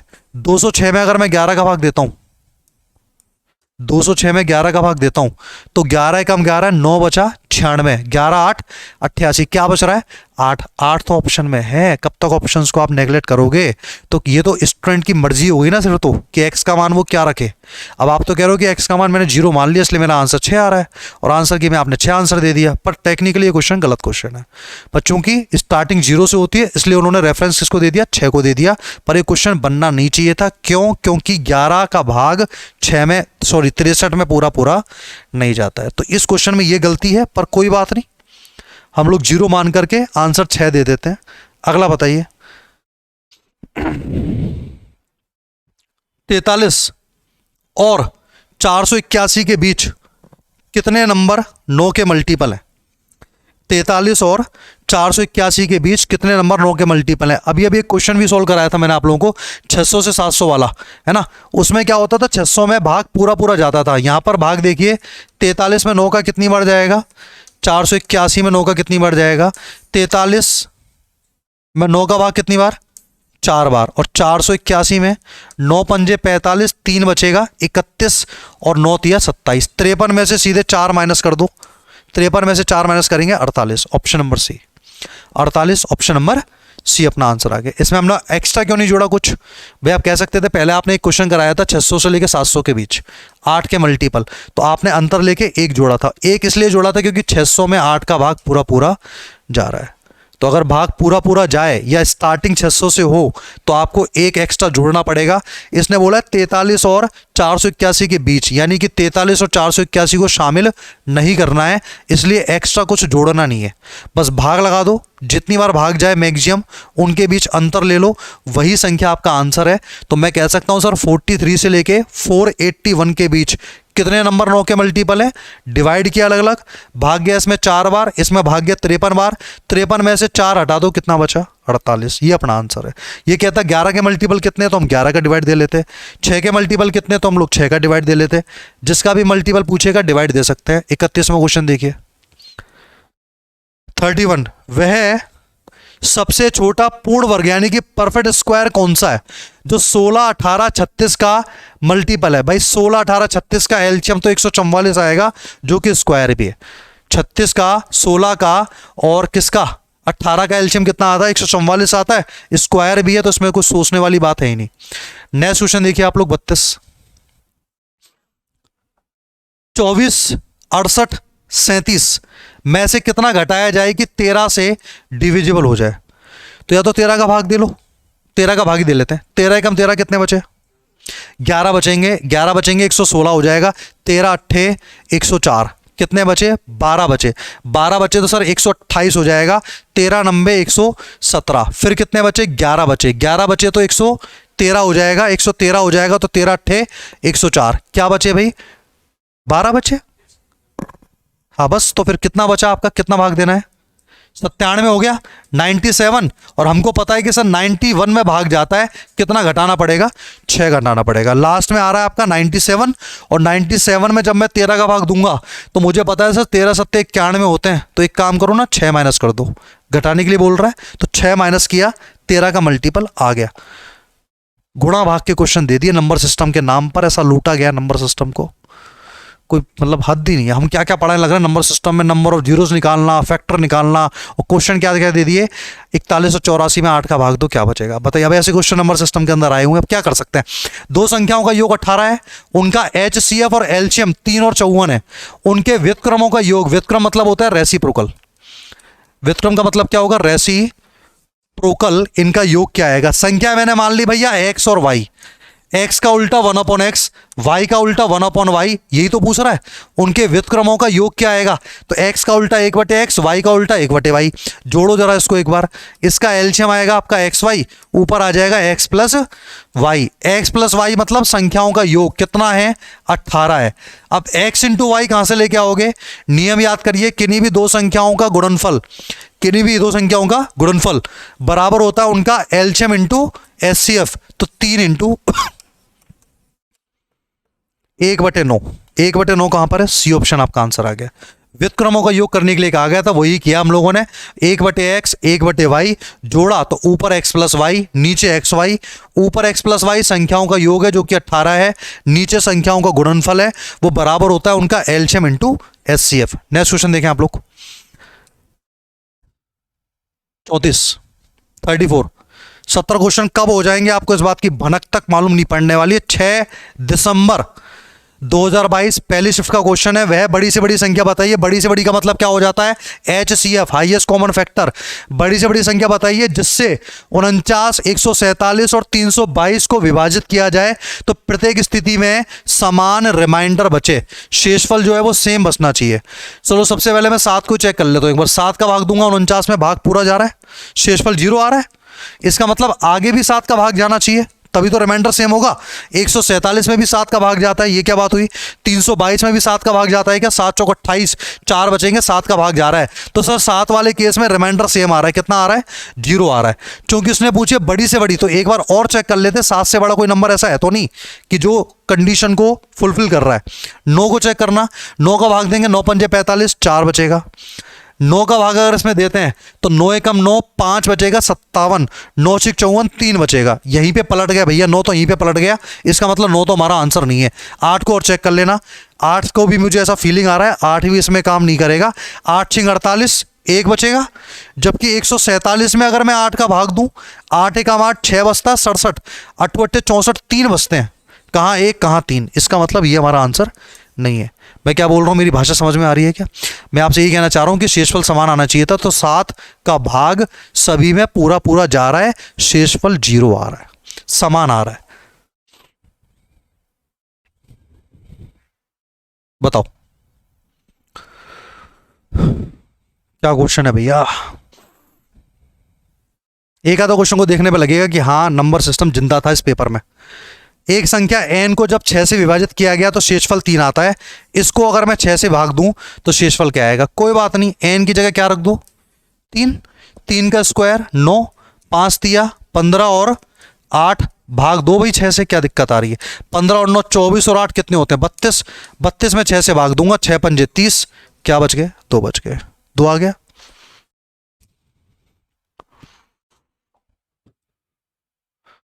लग रहा है आप लोगों को नंबर सिस्टम पढ़ा रहा हूं। ये बस ये क्वेश्चन एक इंग्लिश में, बाकी सब हिंदी में, कोई दिक्कत नहीं है। पढ़ लो जरा, इंग्लिश भी हमको देनी थी भाई, ग्रामर भी हमारी चेक हो जाएगी। Question number 36, choose the correct statement from the following. निम्नलिखित में से सत्य कथन की पहचान करिए। ABCD 4 option. HCF is also called the least common divisor. Least common divisor तो सर एलसीएम की फुल फॉर्म होती है ना, सबसे छोटा भाजक थोड़ी ना होता है। लीस्ट कॉमन डिविजर मतलब सबसे छोटा भाजक नहीं। HCF तो सर हाईएस्ट कॉमन फैक्टर होता है। तो ये गलत बात है, ये गलत बात है। उसने क्या कहा है? सत्य को पहचानो, सत्य को पहचानो भाई, सत्य क्या है। दूसरा ऑप्शन क्या है? इन प्राइम फैक्टराइजेशन, जब आप प्राइम फैक्टर करोगे किसी नंबर के तो उसमें मल्टीपल जो होते हैं वो सभी के काम में आते हैं, मल्टीपल सभी के काम में नहीं आते। जिनका भाग देते जाते हैं, बाकी जो बचते जाते हैं उनके मल्टीपल्स हम लोग काम में लेते हैं, सभी के मल्टीपल्स काम में नहीं लेते हैं। HCF is the least common multiple. फिर से लीस्ट वाली बात बर्दाश्त ही नहीं है हमको। HCF का मतलब ही हाईएस्ट कॉमन फैक्टर है। चौथा ऑप्शन को और देख लो एक बार। HCF ऑफ 2 और मोर number is the highest number which perfectly divides all the given number. जो भी कह रहा है सही कह रहा है, बाकी तीनों तो गलत हो गए ना। 37, ये बताओ भाई। थोड़ा सा ठीक क्वेश्चन मुझे लगा, क्योंकि ऐसे ऐसे क्वेश्चंस आए थे अभी हमारे सामने, देख के लगा नहीं हमको नंबर सिस्टम है। ये क्वेश्चन थोड़ा सा ठीक क्वेश्चन लग रहा है, इसको पढ़िए एक बार। 3 की पावर 50, 9 की पावर 26, 27 की पावर 28, 9 की पावर 28 और 9 की पावर 29 निम्नलिखित में से किस पूर्णांक से विभाज्य है? निम्नलिखित में से किस पूर्णांक से विभाज्य है, ये हमको बताना है। कैसे करेंगे बताओ? सबको या तो 3 की पावर में तोड़ लो। ये 3 की पावर 50 है, ये हो जाएगा सर 3 की पावर 52, ये हो जाएगा 3 का क्यूब तो 18 तिया 54, ये नंबर 3 का स्क्वायर तो 28 दूनी 56,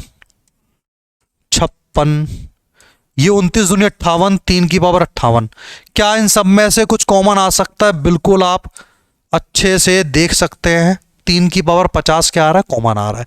क्या बच गया भैया फिर? 3 की पावर 0, 3 की पावर 2, 3 की पावर 4, 3 की पावर 6, 3 की पावर 8। अब हमारे सामने दो रास्ते हैं, या तो मैं इसको पूरा सॉल्व करने बैठ जाऊं, या ये एक तरीके से जीपी बन रही है, ज्योमेट्रिक प्रोग्रेशन। सबको 9 से मल्टीप्लाई करेंगे, अगला नंबर मिल जाएगा। 3 के स्क्वायर को 3 के स्क्वायर से मल्टीप्लाई करेंगे, 3 की पावर 4 मिल जाएगा। 3 की पावर 4 को 3 की पावर 2 से मल्टीप्लाई करेंगे, 3 की पावर 6 मिल जाएगा। मतलब सब में किसका मल्टीप्लाई हो रहा है? 9 का मल्टीप्लाई हो रहा है। तो जब सेम नंबर का मल्टीप्लाई हो तो उसको बोलते हैं आप लोग गुणोत्तर श्रेणी, ज्योमेट्रिक प्रोग्रेशन। तो इसमें कितने पद हैं अगर आप काउंट करें तो? 1 2 3 4 और 5। फॉर्मूला होता है SN equal to a r की power n-1 divide by r-1। तो सॉल्व कर लेते हैं। ए का मतलब प्रथम पद है 3 की पावर 0 यानी कि 1। आर यानी कि कॉमन रेशियो कितना है? 3 का स्क्वायर, और टर्म्स कितनी है? 5, तो 3 की पावर 10 हो जाएगा एक तरीके से। और यहाँ 3 के स्क्वायर यानी कि 9 में से 1 गया 8, इनटू में 3 की पावर 50 पहले से चला आ रहा है। ठीक है, अब मुझे छांटना है ये किसका मल्टीपल है। 3 की पावर 50 में तो इनमें से किसी का भाग जाता नहीं है, इसका मतलब 3 की पावर 50 से तो कुछ पता कर पाना मुश्किल है हमारे लिए, नामुमकिन है। 3 की पावर 10 माइनस 1 को क्या मैं 3 की पावर 5 माइनस 1 और 3 की पावर 5 प्लस 1 लिख सकता हूं क्या? बताओ, a plus b, a minus b. 3 की पावर 5 कितना होता है? बस ये मत पूछो हमसे। 3 की पावर 5 कितना होता है? 243। 243 में से 1 गया 242, और 1 जुड़ा 244। अब 244 में किसका भाग जाता है इन सब में से? ये देख लो आप एक बार। एक तो हो गया 243 और एक हो गया 244। चेक कर लीजिए फटाफट से कौन किसका क्या मल्टीपल है, जल्दी चेक करके बताइए मुझे एक बार। किसमें किसका भाग जा रहा है? 243, 244, 7, 5, 2, 11। सबसे बड़ा भाजक पूछा, सबसे बड़ा भाजक कौन सा है? 3 की पावर 5, 243, 243 में 1 जुड़ेगा 244 और 1 माइनस होगा 242। अब 242 में देख लीजिए कि क्या 5 का भाग जाता है? 5 का भाग तो नहीं जाता। क्या 11 का भाग जाता है 242 में? 242 में 11 का भाग जाता है, बिल्कुल जाता है। तो 11 अपना आंसर आ गया, ऑप्शन नंबर डी। तो आसान सा क्वेश्चन था, बस ये समझना था कि जीपी क्या होती है, एपी क्या होती है। एक आधा क्वेश्चन तो देगा भाई 40 शिफ्ट में से नंबर सिस्टम के नाम का, या फिर एक भी क्वेश्चन आपको ऐसा नहीं मिलने वाले। आगे देखिए आप लोग 37 के बाद क्वेश्चन नंबर 38। क्वेश्चन का आंसर 11 आ चुका है। क्वेश्चन नंबर 38, ये बताओ भाई HCF बताना है, हाईएस्ट कॉमन फैक्टर कितना आएगा। कुछ लोग देखते ही क्वेश्चन को स्किप कर देते हैं कि सर पॉइंट्स वाले क्वेश्चन से कैसे लिया जाए। आप चेक करेंगे इसका जस्ट डबल है। 18 का डबल 36 होता है, लगभग डबल के आसपास है। डबल है तो छोटे नंबर का जब बड़े नंबर में भाग चला जाए तो HCF उसका छोटा नंबर ही होता है। छोटा नंबर कौन है? 186.6। ऑप्शन नंबर डी हमारा आंसर है। God bless you. 186.6 option number D अपना आंसर हो गया। नेक्स्ट क्वेश्चन देखो। अब हर कोई चाहेगा ऐसा नंबर सिस्टम हमारे एग्जाम में भी आए ना, तो कम से कम हम लोग 2-4 क्वेश्चंस में तो कॉन्फिडेंस के साथ कह पाएं कि सर मैथ में 50 में से 8 नंबर तो पक्के या 6 नंबर तो पक्के। बताओ फटाफट से एक बार। 9435 को 7593 में जोड़ा जाता है और फिर 2607 को इनके योगफल में से घटाया जाता है। परिणाम किससे डिविजिबल होगा? परिणाम किससे डिविजिबल होगा, ये हमसे पूछा गया है। आप चेक करेंगे ना तो ये इनके अंकों का योग 9 का मल्टीपल है या नहीं, या 3 का मल्टीपल है या नहीं? चेक करो।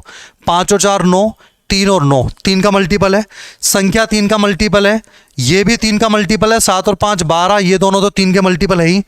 तो जब ये दोनों संख्या 3 का मल्टीपल हैं तो सर इनका योग भी 3 का मल्टीपल आएगा। जब ये दोनों संख्याओं में 3 का भाग जा रहा है तो इनके एडिशन में भी 3 का भाग जाएगा।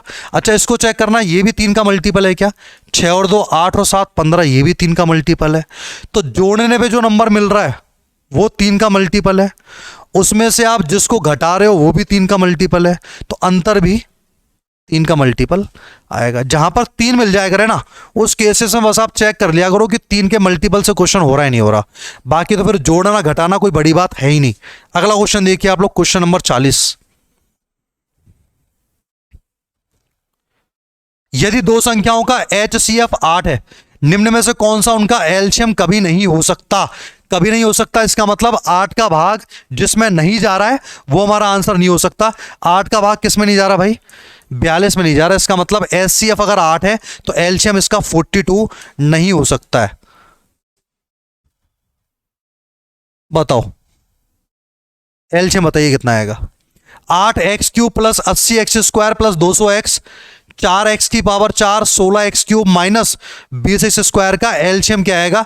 जब भी ऐसे एल्जेब्रिक फॉर्म में आपको क्वेश्चन मिले, आप इनके फैक्टर करने की कोशिश क्या करो। और फैक्टर करने से पहले आप जरा देखो इसमें से कुछ कॉमन आ रहा है क्या? क्या कॉमन आ रहा है बताओ? 8x कॉमन आ रहा है। 8x कॉमन आ गया तो क्या बचा? x²। यहां क्या बचा? 10x। और यहां क्या बचा? 25। बच गया 25। अच्छा इसमें क्या कॉमन आ रहा है?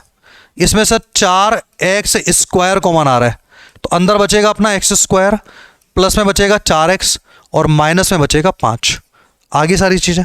अच्छा मुझे बताइए इन दोनों का एलसीएम क्या आना चाहिए? इन दोनों का, केवल बाहर वाली संख्याओं का। तो 8 और 4 का तो 8 होना चाहिए, x और x² का x² होना चाहिए, क्योंकि बड़े से बड़ा नंबर एलसीएम होता है।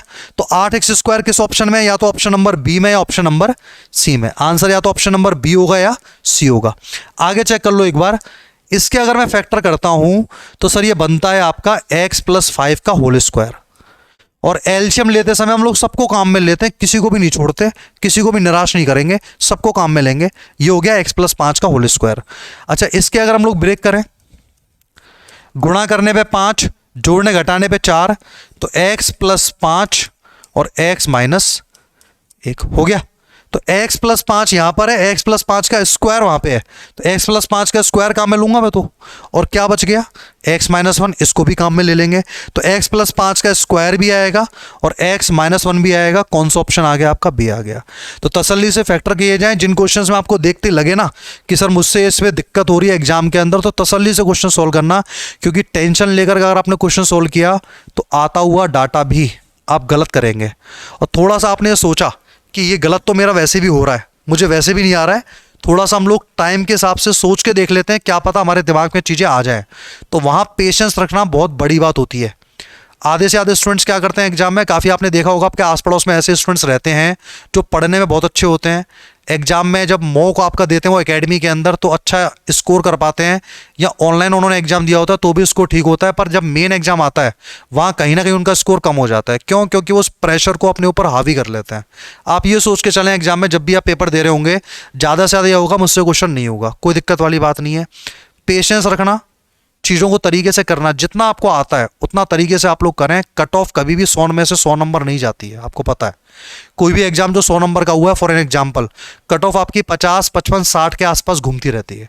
अभी आपका 200 नंबर का प्री हुआ है, अगर आप जनरल कैटेगरी से भी हैं और 115, 120 के अप्रोक्स आपके नंबर आ रहे हैं, तो आप बिल्कुल मेंस की तैयारी करना स्टार्ट कर सकते हैं, कहीं कोई दिक्कत वाली बात नहीं, 1% भी। तो आप ये ना सोचें कि 200 में से 200 स्कोर लेके आना है। आप ये सोचिए कि लास्ट ईयर क्या कट ऑफ गई थी, उससे बस कम से कम 15-20 नंबर हम लोग अप लेके आ पाए, इतना स्कोर करें। आप सोचेंगे हमें 50 में से 50 क्वेश्चन करने हैं, मैथ्स में 25 में से 25 करने हैं, तो यही प्रेशर अगर आप पहले से सोच के लेके जाएंगे एग्जाम में, तो वहीं खेल बिगड़ जाता है। तो करना है कि आपको जितना आता है उतना अच्छे से करें, और कभी भी अंडर प्रेशर क्वेश्चन को नहीं करना है, वरना फिर आती हुई चीजें गलत होने में 1 सेकंड लगती है। नेक्स्ट क्वेश्चन देखिए जरा, पढ़िए। एक संख्या के बराबर में आपको लिखा हुआ है 42 मल्टीप्लाई बाय 25 मल्टीप्लाई बाय 54 135। इसमें अगर मैं 3 की पावर a का भाग दूं तो a की मैक्सिमम वैल्यू क्या होगी? तो आपको करना है क्या, नंबर के फैक्टर करने हैं और उनमें से 3 को छांटना है किस में कितनी बार आ रहा है। अगर मैं 42 के फैक्टर करूं, 42 होता है सर आपका 7 × 6, तो 6 जो होता है उसमें 3 कितनी बार है? 1 बार है। 3 एकम 3, 3 दूनी 6, पर 3 कितनी बार है उसमें? 1 ही बार है। अच्छा फिर 25 में से मुझे 3 नहीं मिलेगा, 25 का फैक्टर करने का कोई मतलब नहीं है। 54 को अगर मैं लिखूं तो 54 को आप कैसे ब्रेक कर सकते हो भाई? 27 × 2, 27 × 2, और 27 होता है सर आपका 3 का क्यूब।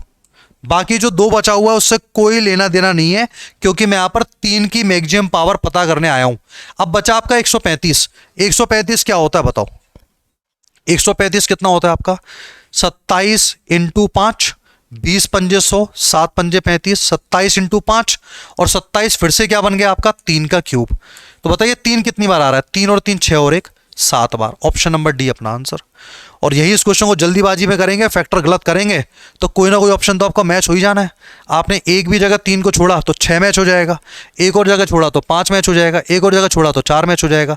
तो ऐसे ऑप्शंस में नंबर्स हमेशा आसपास मिलते हैं कि आपने जहां चूक की वहीं आपका ऑप्शन मैच हुआ। और मैथ्स में अगर आपका ऑप्शन मैच हो गया एक बार तो दुनिया की कोई ताकत आपको उस क्वेश्चन को दोबारा नहीं करवा सकती है, क्योंकि वैसी गणित में ऑप्शन में मैच ही नहीं होते हमारे। और फिर एक बार में अगर मैच हो गया तो दोबारा करने कौन बैठेगा? टाइम नहीं रहेगा, ये बात हम भी समझते हैं। तो स्टार्टिंग से ही क्वेश्चन को थोड़ा ध्यान से पढ़ें और कोशिश करें कि कम से कम सिली मिस्टेक कम से कम हो। और ये जाहिर है कि भाई 100% आप लोग सिली मिस्टेक को नहीं रोक सकते, काफ़ी बार सिली मिस्टेक्स हो जाती हैं, उनको कम किया जा सकता है। वह छोटी से छोटी संख्या बताइए जो 9, 24 और 36 से कंप्लीटली डिविजिबल है। 9 का भाग भी जा रहा है, 24 का भी, 36 का भी। क्या वो नंबर बेहतर हो सकता है क्या? छोटे से छोटा मतलब एलसीएम, तो एलसीएम बेहतर हो सकता है। 72 में 24 का भाग भी जा रहा है, 36 का भी और 9 का भी। तो आंसर आ गया आपका 72। क्वेश्चन नंबर 44 देखो, 1 से लेकर 430 तक कितनी संख्या है जो 7 और 11 से कंप्लीटली डिविजिबल हैं? 1 से लेकर कहां तक? 430 तक। मुझे मल्टीपल चाहिए 7 और 11 दोनों का। तो एक काम करें, 7 और 11 का एलसीएम ले, कितना आ जाएगा? 77। तो या तो मैं आपसे ऐसा कहूं कि 77 का मल्टीपल छांटना है, या मैं ऐसा कहूं कि 7 और 11 का मल्टीपल छांटना है, एक ही बात है। तो 77 का दोनों में अगर मैं भाग दूं तो आप कहेंगे सर 77 का एक में तो भाग जाएगा 0 बार, भाग जाएगा नहीं। और 77 का भाग इसमें 2 कितनी बार जाएगा? 5 बार हाईएस्ट बार भाग जाएगा। कितनी बार? 5 बार। और 5 में से 0 माइनस होगा तो कितना बचा? 5 बचा। तो 1 से लेकर 430 के बीच 7 और 11 के मल्टीपल कितने हैं? 5 है। ये अपना आंसर आ गया। अगर क्वेश्चन कहता कि 1 से लेकर 430 के बीच कितने मल्टीपल ऐसे हैं जो 3, 4 और 5 के हैं, तीनों के मल्टीपल होने चाहिए, तो इन तीनों का एलसीएम कितना आएगा? तो मैं 60 के लिए चेक कर लेता। तो कभी एक से ज्यादा आपको नंबर मिल जाए तो आप उनका एलसीएम लेकर के मल्टीपल चेक किया करो। नेक्स्ट क्वेश्चन देखें, बताइए।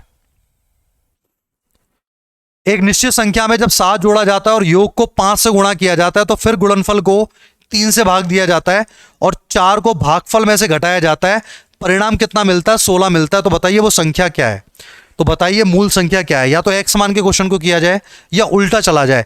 उल्टे में कैसे क्या करना है? देखो लास्ट में मैंने क्या किया, 4 को भागफल में से घटाया, मतलब जो मेरे पास क्वोशिएंट बचा था, भागफल बचा था, उसमें से मैंने 4 घटाया तो मुझे कितना मिला? 16।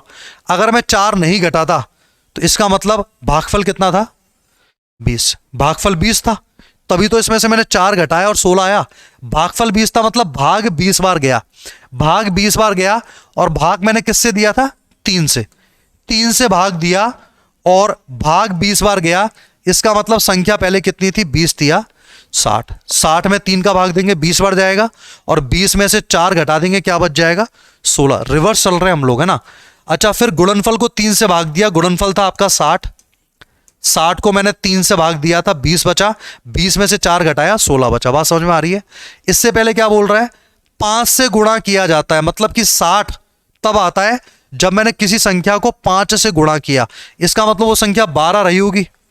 12 को मैंने 5 से गुणा किया तो कितना आ गया? 60 आ गया। और फिर 60 के अंदर मैंने किससे भाग दिया?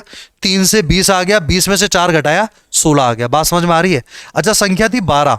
फिर ये बोल रहा है कि सर एक निश्चित संख्या में 7 जोड़ा जाता है, 12 आ जाए। 12 कब आएगा? जब मैं 7 में कितना जोड़ूंगा? 5। इसका मतलब संख्या क्या थी? 5 थी। बात आ रही समझ? तो रिवर्स हमें चलना पड़ेगा। और आपको लग रहा है कि सर हम लोग 5 को दोबारा चेक करना चाहे, कर सकते हो। एक निश्चित संख्या, मैंने 5 संख्या मान ली 5, 5 में 7 जोड़ा जाता है 12, योगफल को 5 से गुणा किया गया, 12 पंजे 60, फिर गुणनफल को 3 से भाग दिया गया, 60/3 20, फिर भागफल, भागफल मतलब जितनी बार भाग गया उसमें से 4 घटाया जाता है, 20 में से 4 गया, 16, परिणाम 16 आता है। बिल्कुल सही बात है, ऑप्शन नंबर डी अपना आंसर है। रिवर्स चलेंगे आप इन क्वेश्चंस में तो डेफिनेटली जल्दी आंसर मिलेगा, वरना एक्स मानने में थोड़ा सा टाइम लगेगा और कुछ नहीं है। क्वेश्चन नंबर 46, 4.08 और 6.63 का HCF बताओ, हाईएस्ट कॉमन फैक्टर कितना आ रहा है, और 6.63 इनका HCF बताना है। आप मुझे तब बताइए ये नंबर 3 का मल्टीपल है क्या? 3 का मल्टीपल है। ये नंबर भी क्या है? 3 का मल्टीपल है।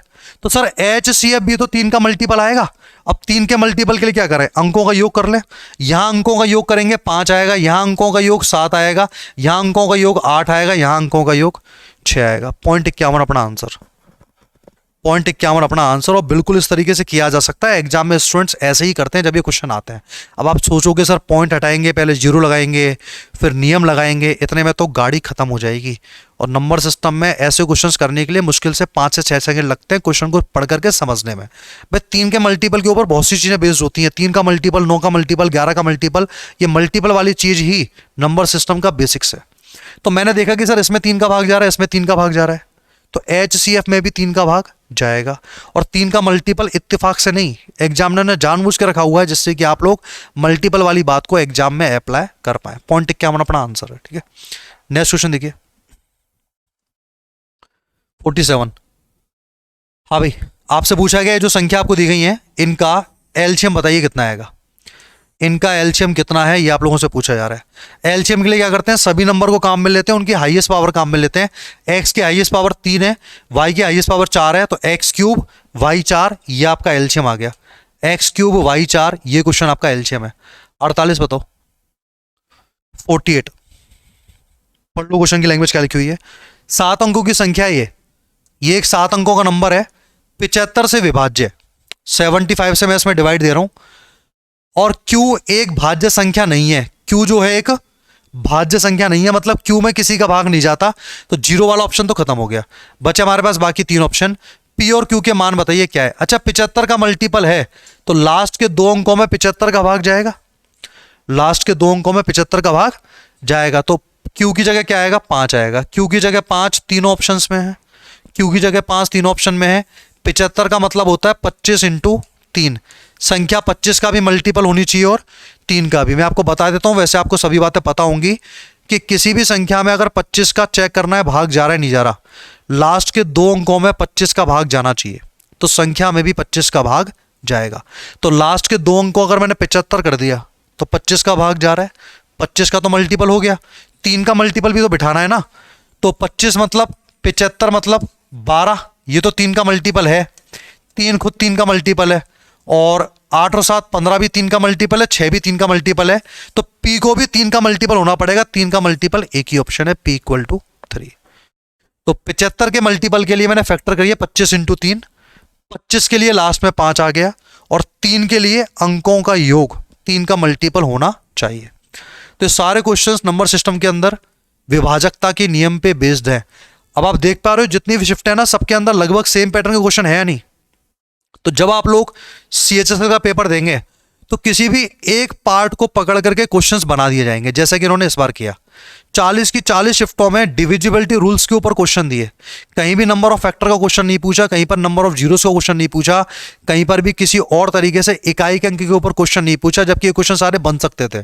तो यही आपके साथ CHSL में भी होने वाला है, यही आपके साथ SSC के हर एग्जाम में होगा। तो कोई आपने एक पार्ट छोड़ दिया, मान लीजिए किसी ने डिविजिबिलिटी रूल्स ही नहीं पढ़े, अब उसका तो खत्म हो गया ना मामला।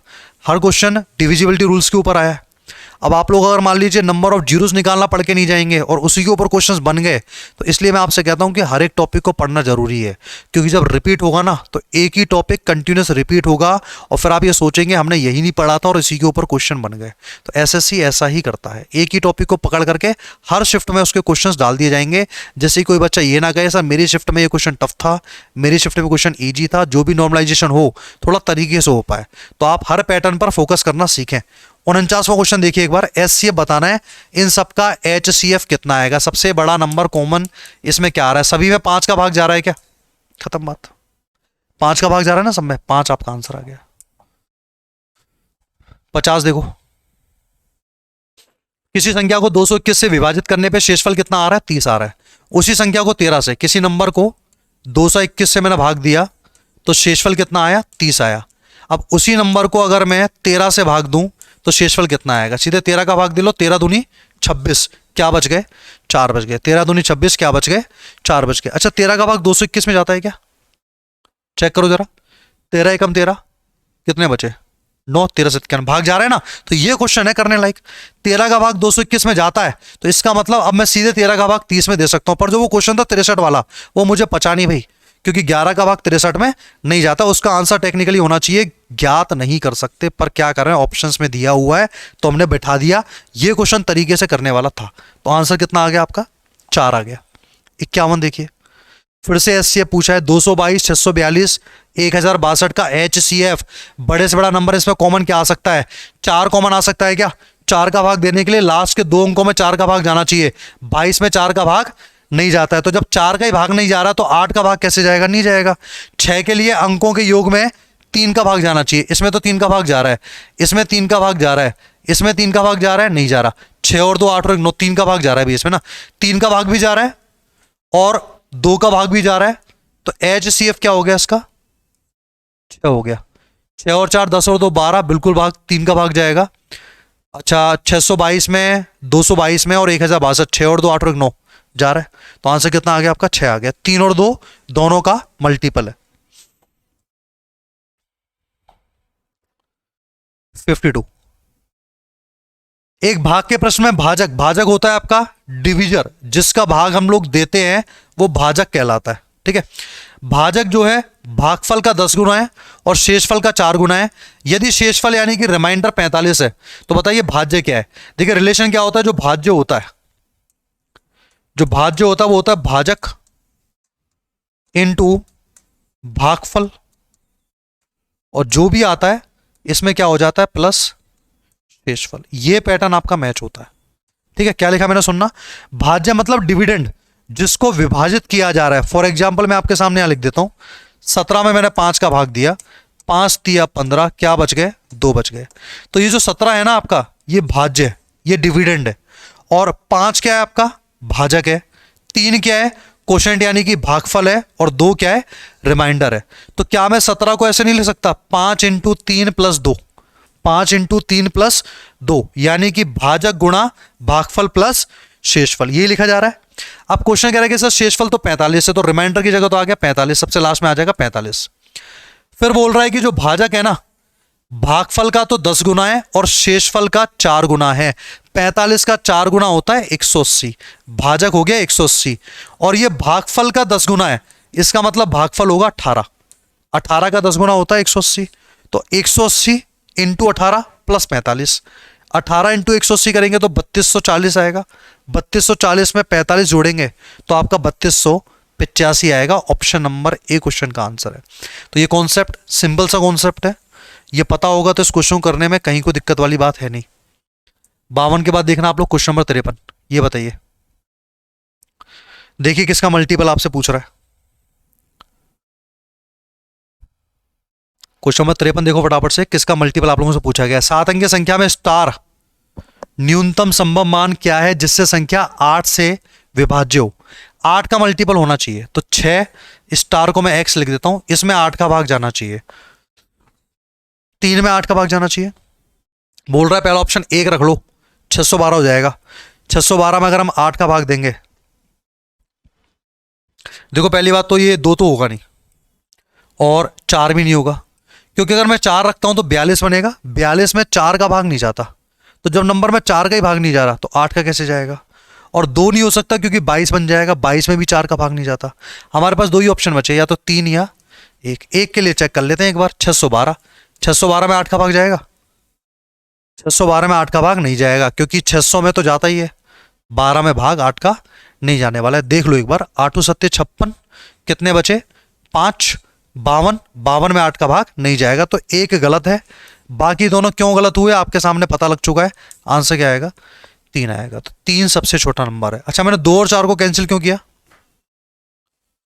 हम लोगों ने 2 और 4 को कैंसिल क्यों किया, क्योंकि 2 रखने से बन जाएगा 622। अब 622 से जब 4 का ही मल्टीपल नहीं है तो 8 का कैसे हो सकता है, क्योंकि 4 के लिए अंतिम 2 अंकों में 4 का भाग जाना जरूरी है, इसलिए क्वेश्चन का आंसर ये नहीं है। क्वेश्चन नंबर 54 देखें एक बार, एचसीएफ बताना है इसका। कैसे बताओगे एचसीएफ? ऊपर वाली संख्याओं का एचसीएफ, नीचे वाली संख्याओं का एलसीएम। तो एचसीएफ कितना आएगा? 1 3 5 7 का 1, क्योंकि कुछ भी कॉमन ही नहीं आ रहा। और 2 4 6 8 का एलसीएम कितना आएगा बताओ? 2 4 6 8 का एलसीएम कितना आएगा? 24 आएगा। तो आंसर कितना आ गया आपका? 1/24। तो जब भी हम लोग एचसीएफ लेते हैं तो ऊपर वाली संख्याओं का तो एचसीएफ लेंगे और नीचे का एलसीएम। और जब एलसीएम लेने के लिए कहेगा तो उल्टा हो जाएगा, ऊपर एलसीएम आएगा और नीचे क्या आएगा आपका? एचसीएफ आएगा। तो क्वेश्चन का आंसर आपका 1/24। नेक्स्ट देखें आप लोग 55। बताओ फटाफट से 18 से भाग देने पे क्या चीज बचेगा? स्टार्टिंग हमने इसी टाइप के क्वेश्चन से की थी। 19 की पावर 19, 19 की पावर 19 प्लस 20, इसमें भाग देना है आपको 18 से। 18 का भाग अगर मैं 19 में दूं, 18 का 18 क्या बचेगा? 1 बचेगा। और 1 की पावर कुछ भी हो, 1 इतना ढीठ नंबर है, इस पर कोई फर्क नहीं पड़ता पावर का। 20 और 1 21, 21 में 18 का भाग देंगे क्या बच जाएगा? 3 बच जाएगा। Option number A. 21 में 18 का भाग दोगे क्या बचेगा भैया? 3 बचेगा। 3 बचेगा। 3 क्वेश्चन का आंसर है। 56 देखो। 5 अंकों की सबसे बड़ी संख्या जो 88 से पूर्णतः डिविजिबल है, 88 का भाग जाना चाहिए। और 88 के लिए 11 और 8 का भाग जाना चाहिए। 11 और 8 का। तो पहले 8 के लिए चेक करो। 999 में तो 8 का भाग जाएगा नहीं, 689 में 8 का भाग नहीं जाएगा, 968 और 698, इन दोनों में से कौन सा नंबर है जिसमें 8 का भाग जा सकता है? इसमें भी नहीं जाएगा, इसमें चला जाएगा। 8 का भाग इसमें जाएगा क्या? 698 में 8 का भाग, 698 कह रहा हूं मैं, 698, इसमें 8 का भाग नहीं जाएगा। 8 8 64, कितना बचा? 5, 58। अब जब नहीं जाएगा तो नहीं जाएगा, आप कितनी भी ताकत लगा लेना। 698 में 8 का भाग नहीं जाता है ना, ये तो हमारे हिसाब से थोड़ा ना चलेगी चीज है। नहीं जा रहा भाई 8 का भाग, क्या करें बताओ? 57 देखो, एलसीएम बताना है और बुद्धि लगाना। बुद्धि, बुद्धि समझते हैं, कॉमन सेंस। एलसीएम लगाओ। 96, 136 और 504 का एलसीएम। 96 3 का मल्टीपल, 136 भी 3 का मल्टीपल, 504 भी 3 का मल्टीपल, तो एलसीएम भी 3 का मल्टीपल। चेक करो जरा 3 के मल्टीपल कौन कौन है। 3 के मल्टीपल कौन कौन है? और 4 का मल्टीपल भी आना चाहिए। 96 खुद 4 का मल्टीपल है। 96 खुद 4 का मल्टीपल है। 4 के मल्टीपल तो सारे हैं। 3 का मल्टीपल चेक करो एक बार। 8 और 4 12, 3 का मल्टीपल, 3 3 का मल्टीपल, 6 3 का मल्टीपल, 5 3 का मल्टीपल नहीं है। कुछ तो कैंसिल हुआ। यहां देखो 3 का मल्टीपल, 6 3 का मल्टीपल होता है, 5 और 4 9 भी 3 का मल्टीपल होता है, पर 8 और 2 10 3 का मल्टीपल नहीं होता है। और कौन बचा 3 का मल्टीपल? देखो 7 और 2 9 3 का मल्टीपल, 3 खुद 3 का मल्टीपल, 4 और 2 6, ये तो है। इसको भी चेक करो, ये 9 हो गया, ये 8 और 2 10 और 5 15 हो गया, ये दोनों 3 के मल्टीपल है। अब इन दोनों में से कैसे चेक करोगे? तो एलसीएम कौन सा है? इन दोनों में से कैसे चेक किया जाए एलसीएम कौन सा है? और किसका मल्टीपल चेक करें? 136 में 7 का भाग जाता है क्या? 7 एकम 7, 7 2 56, हाँ भाई 7 का भाग जा रहा है, तो 7 का भी मल्टीपल होना चाहिए। 7 का मल्टीपल चेक करना है एक बार। 7 3 21, 4 बचेंगे 48, 7 6 42, 6 बचेंगे 67, तो 7 नाम 63, क्या बचे? बाहर 7 का भाग जा रहा है। इसमें देखो एक बार, 7 चौक 28, 6 बचेगा 62, 7 8 56, फिर 6 बचेगा 67, फिर से 7 नाम 63, 4 बचेगा। 7 का मल्टीपल है, ये दोनों ही 7 के मल्टीपल है। अब क्या किया जाए? 7 के भी हो गए, 3 के भी हो गए। 7 का भाग दिया ना 136 में, 7 एकम 7, अच्छा 7 का भाग नहीं जा रहा, 7 एकम 7, 6 बचेंगे। 7 का तो मल्टीपल ही नहीं है, 7 का मल्टीपल ये तो है ही नहीं, 7 का मल्टीपल ये तो है 72 बार, तो कोई बात नहीं, 7 के मल्टीपल तुम्हें चेक करना है। अब चेक करके मुझे बताइए 7 के मल्टीपल के अलावा और क्या केस बन सकता है जिससे कि एलसीएम निकले। 12 के लिए हमने चेक कर लिया, 3 और 4, 3 के भी मल्टीपल है, 4 के भी मल्टीपल है, 12 8 96 हो जाएगा। और 136 में देखना एक बार, 136 में 6 का भाग जा रहा है, 6 दूनी 12, 6 दूनी 12 और 6 का भाग नहीं जाएगा, तो 3 का भाग कैसे जा रहा है इसमें? 136 में तो 3 का भाग नहीं जा रहा है, 3 के मल्टीपल 136 तो नहीं है। 96 में 3 का मल्टीपल था, इसलिए हमने 3 का मल्टीपल चेक कर लिया। फिर 136 में किसका भाग जा रहा है? 4 3 12, 1 बचेगा, और 4 चौक 16, 34 यानी कि 17। 17 का चेक करो भाई, 17 का चेक कीजिए एक बार, क्योंकि एलसीएम तरीके से निकालना होता तो हम लोग कब तक निकाल चुके होते, फैक्टर करके हम लोग करना चाह रहे हैं। 17 का मल्टीपल चेक कीजिए। 17 हमारी एक आखिरी उम्मीद है, ध्यान रखना। 17, 17 दूनी 34, 27 में भाग देंगे तो 17 एकम 17 और 10 बचेगा 102। 102 में 17 का भाग जा रहा है, इसमें 17 का भाग जा रहा है क्या, ये चेक कर लो। 25,872 में 17 का भाग जाता है। चेक करके मुझे बताइए फटाफट से एक बार, 25,872 में 17 का भाग जाता है नहीं जाता? 25,872 में 17 का भाग जाता है नहीं जाता? 17 एकम 17 कितने बचे, 8, 88 हो जाएगा। 88 में 17 का भाग देंगे, 17 पंजे 85, क्या बचेगा आपका 3, 37। 17 दूनी 34, 3 बचेगा 32, नहीं जा रहा भाई, इसने बचा लिया, वरना पूरी कैलकुलेशन दोबारा करनी पड़ सकती थी। 34,272, ठीक है। ये सब मैं क्यों कर रहा हूँ, ये सब मैं इसलिए कर रहा हूँ जिससे कि मुझे बार बार फैक्टर करके मल्टीपल चेक ना करने पड़े, क्योंकि इनका एलसीएम लेने में तो टाइम लगने वाला है ना, तो मल्टीपल से हमें क्वेश्चंस चेक करने हैं। अगला क्वेश्चन देखें आप लोग, 58, इसका एलसीएम बताओ। 58 क्वेश्चन में एलसीएम बताइए कितना आएगा। क्वेश्चन नंबर 58 फटाफट से पढ़ो।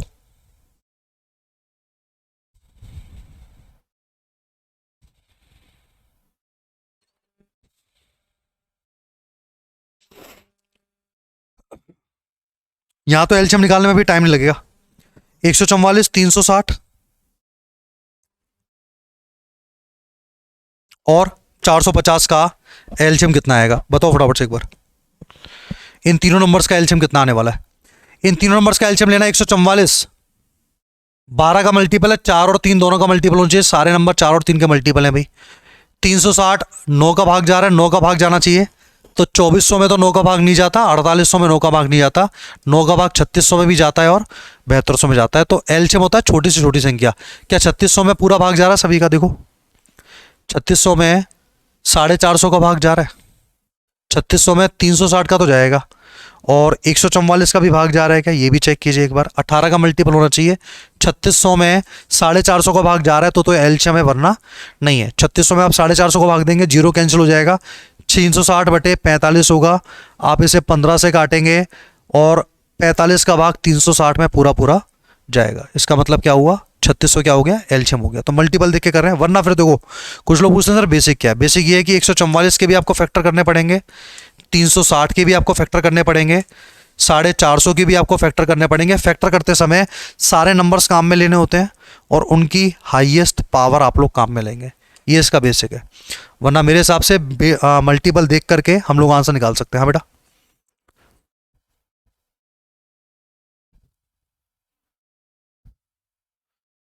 चार क्या मतलब समझा नहीं मैं। हाँ हाँ, 9 का दिख रहा है ना बेटा, सभी के अंकों का योग 9 आ रहा है, सभी लोग 9 के मल्टीपल हैं, तो 9 का मल्टीपल 2400 तो ही नहीं, 9 का मल्टीपल 4800 भी नहीं है, इसलिए हमने कहा 59। देखिए 3 संख्या इतनी दी हुई है, आपसे पूछा गया है इनका HCF, अब इनका आपसे SCF पूछ लिया। 98, 175 और 210 का SCF क्या आएगा? 7 आ सकता है क्या, चेक करो। 7 का भाग मेरे हिसाब से सब में जा रहा है, 210 में 7 का भाग जा रहा है, 98 में भी 7 का भाग जाएगा, और 175, 7 दूनी 14, 3 बचेगा, 7 का भाग जाएगा, तो SCF क्या आ गया, 7। तो ये क्वेश्चन हिट एंड ट्रायल से आपको पता लग जाएगा कौन सा ऑप्शन जो है चेक करने लायक है। ये देखें एक बार, 7 अंकों की संख्या आपको दी गई है, 33 का मल्टीपल है। 33 का मल्टीपल मतलब 3 का भी मल्टीपल होना चाहिए और 11 का भी मल्टीपल होना चाहिए।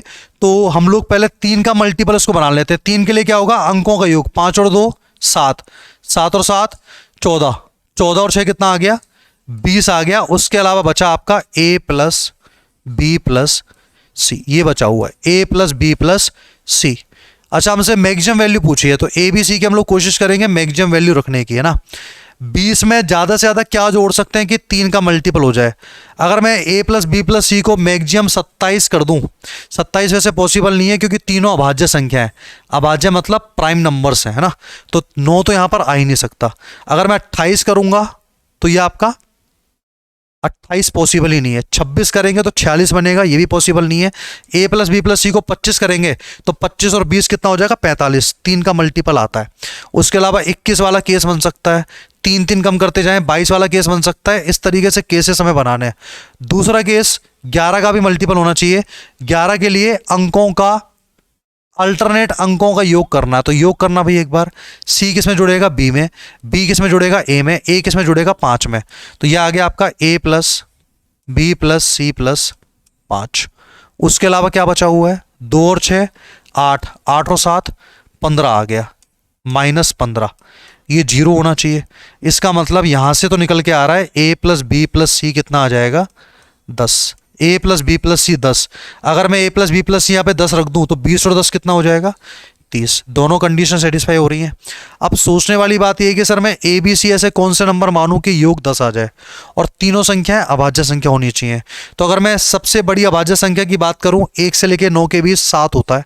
अगर मैंने उसको 7 रखा तो बचा 3 लाया जा सकता है 2 और 1 से, तो 2 तो अभाज्य है पर 1 अभाज्य नहीं है। तो 7, 2 और 1 वाला पेयर तो खत्म हो गया। फिर मैं 5 लेके चला, 5 3 और 2, ये पॉसिबल है कि देखो 5 और 3 8, 8 और 2 10, तो सभी मैक्सिमम आ रहे हैं। अब मुझे क्या करना है, 2a प्लस 3b प्लस सी की मैक्सिमम वैल्यू निकालनी है। तो देखिए मैक्सिमम वैल्यू तभी आएगा जब b बहुत बड़ा होगा, क्योंकि b का मल्टीप्लाई एक बड़े नंबर से हो रहा है तो और बड़ी वैल्यू मिल जाएगी। तो सबसे बड़े को आपको b मानना पड़ेगा। b कौन होगा, 5, तो 5 दिया 15।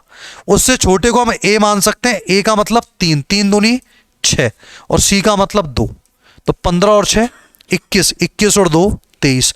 23 से बड़ी इसकी वैल्यू नहीं हो सकती, 23 से बड़ी इसकी वैल्यू नहीं हो सकती पूरे नंबर सिस्टम में। एक ही क्वेश्चन मुझे लगा तो थोड़ा सा सोचने वाला क्वेश्चन था कि a प्लस बी प्लस सी की वैल्यू क्या पुट करें जिससे कि आपको मैक्सिमम वैल्यू मिल जाए। तरीका समझ में आया क्या क्या हम लोगों ने, वापस सुनना। हमने इसको 11 का मल्टीपल बनाना चाहा और 11 का नियम होता है सर, एक को छोड़कर एक को आपस में जोड़ो। तो हमने ऐड किया, किसको ऐड किया, देखो c को किस में जोड़ा, b में, b को किस में जोड़ा, a में, और a को किस में जोड़ा, 5 में। तो ये नंबर निकल के आया a plus b plus c plus 5। बाकी क्या क्या बचा, 2, 2 और 6 8, 8 और 7 15, ये 15 बचा। आपको पता है कि जब आप ऐड कर लेते हो तो उनका जो अंतर है ना वो 0 आना चाहिए। तो इनके अंतर को मैंने 0 के बराबर किया, तो 5 में से 15 गया, माइनस का 10 इधर आके प्लस का हो जाएगा। तो इन तीनों संख्याओं का योग कितना आ रहा है, 10 आ रहा है। और यहां भी अगर मैं 10 रख देता हूं तीनों संख्याओं का योग, तो 20 और 10 30, ये 3 का भी मल्टीपल बन जाएगा। तो दोनों ही कंडीशन को सेटिस्फाई कर रहा है। अब दूसरी हमारी दिक्कत ये थी कि ए बी सी की वैल्यू में कुछ भी रैंडमली नहीं ले सकता। उसने कंडीशन दी हुई है कि सर तीनों नंबर आप जो मानोगे वो तीनों नंबर प्राइम नंबर होने चाहिए। तो a प्लस बी प्लस सी 10 तो काफ़ी तरीके से लाया जा सकता है, पर आपको नंबर प्राइम भी चाहिए तो उसका एक ही पैटर्न हमारे पास बचा हुआ है, 5 3 और 2। अब किसको 5 मानना है किसको 3 मानना है ये कैसे पता पड़ेगा। मुझे चूंकि इसको मैक्सिमम बनाना है तो मुझे पता है कि सर b के साथ बड़े नंबर का मल्टीप्लाई हो रहा है, तो एक काम करो b को जितना बड़ा हो सके बड़ा बनाओ। तो b को मैं बड़े से बड़ा क्या बना सकता हूँ, 5 बना सकता हूँ। तो 5 दिया 15, उसमें फिर a का मल्टीप्लाई हो रहा है 2 से, इसका मतलब a को थोड़ा और बड़ा बनाओगे तो बात चल जाएगी। तो a का मान आ गया 3, 3 दूनी 6 और c की जगह कितना आ गया, 2 आ गया। अगर मान लो क्वेश्चन ऐसा होता 3a plus 4b plus 5c की मैक्सिमम वैल्यू बताइए क्या होगी, तो हो जाता ना a b c। आप लोग कैसे डिसाइड करते कौन क्या होता, क्योंकि c के साथ बड़े से बड़े नंबर का मल्टीप्लाई हो रहा है तो कोशिश करो ना c को बड़े से बड़ा नंबर दो। तो मैं c को क्या मान लेता, 5। 3 किसको मानता, b को, उससे जस्ट छोटा नंबर है, यहाँ पर 4 है। और a किसको मानता मैं, 2 को। तो फिर जो भी डाटा आता आपका आंसर आता, तो इस क्वेश्चन को दोबारा खुद से कर लेना। पीडीएफ में आपको टेलीग्राम पर और व्हाट्सएप ग्रुप पे प्रोवाइड करा दूंगा, और ऐसे ही हर टॉपिक के आपको मिल जाएंगे। तो आप ये आपके एसएससी सीएचएसएल या जीडी का जो भी एग्जाम है, एक बार सारे चैप्टर वाइज क्वेश्चंस का एनालिसिस आप लोग कर लेना। 60, 148 और 382 का एचसीएफ बताओ, एचसीएफ जल्दी बताइए भाई। 24 तो हो नहीं सकता क्योंकि सर 24 का भाग 60 में जाता नहीं है। बचा 6, 4 और 2। 6 का भाग जाता है 60 में, बिल्कुल बात है। 6 का भाग 148 में जा रहा है, नहीं जाएगा। 6 का भाग 148 में नहीं जाएगा, तो 6 खत्म हो गया। बचा 4 और 2। 4 का भाग 48 में जाता है, 4 का भाग पर 82 में नहीं जाता, 4 का भाग 82 में नहीं जाता, इसका मतलब 2 बचा। 2 हमारा HCF है, हाईएस्ट कॉमन फैक्टर 62। बताइए क्वेश्चन नंबर 62, फटाफट से पढ़ें एक बार क्वेश्चन। 7 अंकीय संख्या 11 से विभाज्य है तो p किसके बराबर है? 11 के लिए क्या होता है? अल्टरनेट अंकों का योग। 9 और 7 कितना होगा? 16। 16 प्लस p प्लस 5 यानी कि आ गया सर आपका 21 प्लस p। और यहां क्या बचा आपका? 4 और 3 7, 7 और 8 क्या आ गया? 15 आ गया। इनका जब मैं डिफरेंस लूंगा, 21 में से 15 गया, क्या बचा? 6 बचा। तो या तो p प्लस 6 बराबर 11 करके p का मान क्या रख दो? 5 रख दो, क्योंकि या तो अंकों का अंतर क्या आता है? 0 आता है, या 11 का मल्टीपल आएगा। तो मैं यहाँ पे 0 करूंगा तो ऑप्शन मेरा मैच नहीं होगा, तो सामने मैंने क्या रख लिया? 11 रख लिया। समझना, मैंने इसको या तो 0 कर सकता था या 11 कर सकता था। 0 से ऑप्शन मैच नहीं हो रहे तो मैंने क्या मान लिया? इसको 11 मान लिया। 11 करने के लिए p का मान क्या आना चाहिए? 5 आना चाहिए। तो p किसके बराबर है? 5 के बराबर है। 63। दो संख्याओं का HCF 21 है और उनका एलसीएम 840 है। एक संख्या 49 है, दूसरी संख्या बताइए। संख्याओं का मल्टीप्लिकेशन बराबर होता है एलसीएम इंटू एचसीएफ। देखो 21 का गुणा 840 से करेंगे तो लास्ट में 0 आएगा। तो 49 का मल्टीप्लाई भी एक ऐसा नंबर से करें जिनके लास्ट में 0 आए। सब में 0 आ रहा है, तो क्या करेंगे फिर हम लोग? 21 इंटू 840 बराबर 49 इंटू सेकेंड नंबर। तो 7 से 49 7 बार, 7 तिया 21, 7 का भाग देंगे, 7 एकम 7, 0 बार, 12 तिया 36, 360। ऑप्शन नंबर ए हमारा आंसर 360। ये नियम तो पता था ना, दो संख्याओं का मल्टीप्लीकेशन। बताइए कौन सी सबसे छोटी संख्या हम लोग इसमें जोड़े? छोटा नंबर बताना है, जोड़ा जाए। 3, 4, 5 और 7 द्वारा विभाज्य हो जाए। 3, 4, 5 और 7 का भाग चला जाए। 84 नहीं जोड़ सकते हम लोग। 84 जोड़ेंगे तो लास्ट में 4 आ जाएगा, लास्ट में 4 आ जाएगा तो 5 का भाग नहीं जाएगा। 84 यही खत्म हो गया। बचे 420, 180 और 240। छोटी से छोटी संख्या पूछी है ना। 180 को अगर चेक करो, 180 को चेक करेंगे तो क्या नंबर 3 का मल्टीपल होगा? पहले तो चेक करो क्या ये 3 का मल्टीपल है? बिल्कुल सर 3 का मल्टीपल है। तो आगे भी अगर आपको 3 का मल्टीपल बनाना है तो 3 का मल्टीपल ही आपको जोड़ना पड़ेगा। तो तीनों संख्या जो बची हुई है वो 3 के मल्टीपल हैं। तो 3 का तो कोई रोल नहीं है, 5 का रोल भी खत्म हो गया। अब बचा केवल 4 और 7। 180 जोड़ोगे तो लास्ट में क्या आएगा? देखो 35। 460 में 180 अगर हम जोड़ते हैं कितना आएगा? 460 और 100 560 और 80 640। क्या इसमें 4 का भाग जाएगा? बिल्कुल जाएगा। 3 का भाग जाएगा? जाएगा। 5 का भाग जाएगा? जाएगा। कौन बचा? 7। 7 पंजे 35, 64 में 7 का भाग नहीं जाता है। इसका मतलब 180 हमारा ऑप्शन नहीं है। और क्या ऑप्शन है फिर हमारे पास? 240 और 420। 240 जोड़ना भी एक बार। 35 460 में 40 जुड़ेगा, 500 और 200 700। 35 700 आ गया। 35 700 में 7 का भाग जाएगा? बिल्कुल जाएगा। 3 का भी जाएगा, 5 का भी जाएगा, 4।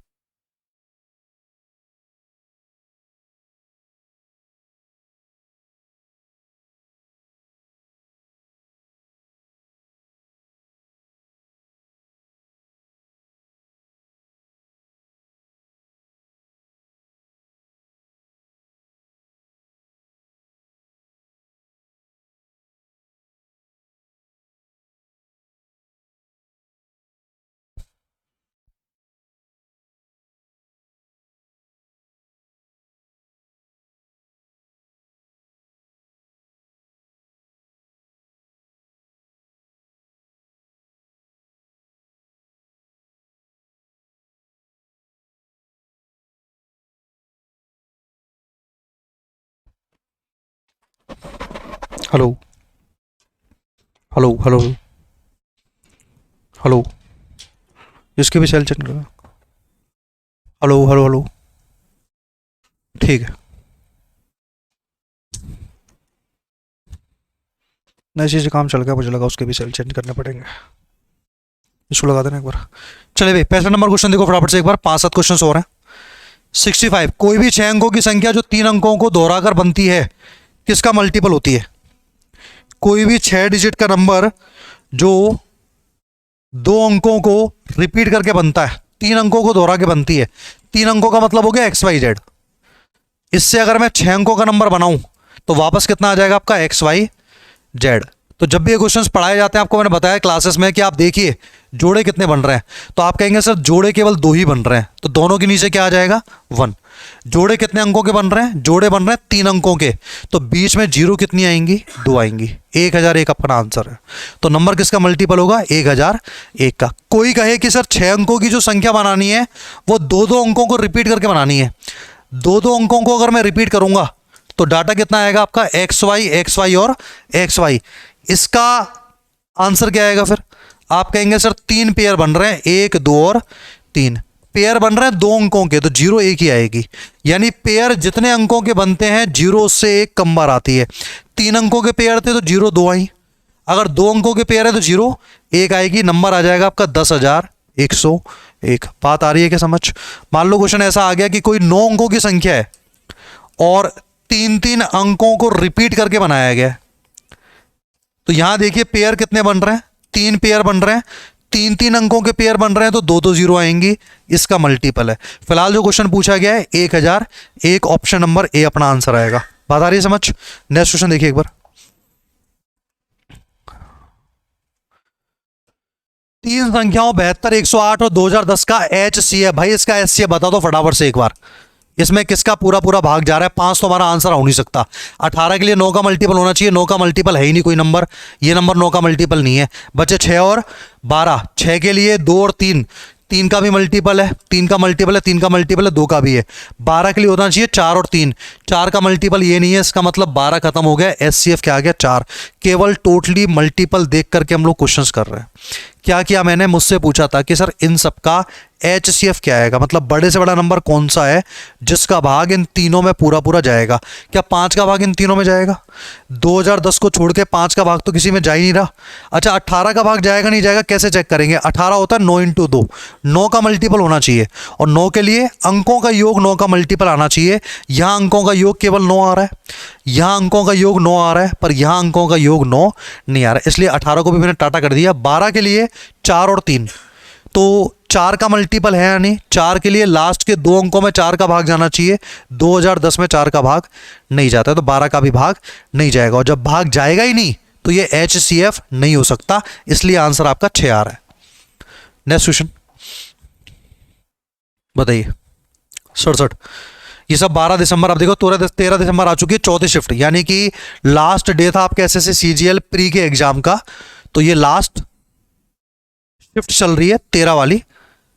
इसमें आप क्वेश्चन पढ़े, संख्या इतनी 11 से विभाज्य है तो ए के स्थान पर छोटी पूर्ण संख्या क्या आएगी, तो वही 11 का मल्टीपल, भाई 11 का मल्टीपल 4 और 4 8, 9 और 8 17, 17 और 8 25, 25 और 6 31 आ गया। इसको जोड़िए एक बार, 8 और 7 15, 15 और 3 18, 18 प्लस ए 18 प्लस 31 में से अगर मैं 18 प्लस ए घटाऊं तो 0 आना चाहिए ना।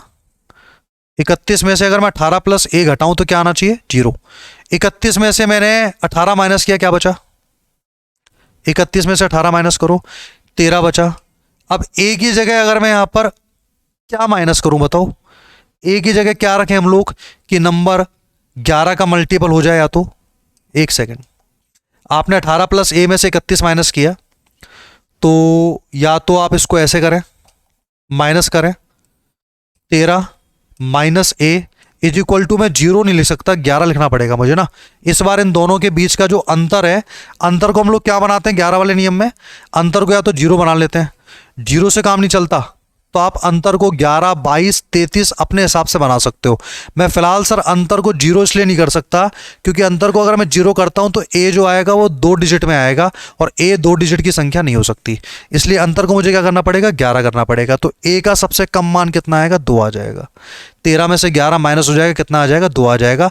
आप चाहो तो ए की जगह 2 रख के देख लो और इनका अंतर लेके देख लो एक बार। यहाँ 31 आया था, ए की जगह सर आप 2 बता रहे हो, 18 और 2 31 में से 20 गए 11 आ रहा है ना, 11 का मल्टीपल। तो अंतर जरूरी नहीं हमेशा 0 आए, अंतर 0 भी आ सकता है, 11 का मल्टीपल भी आ सकता है। नेक्स्ट क्वेश्चन देखिए।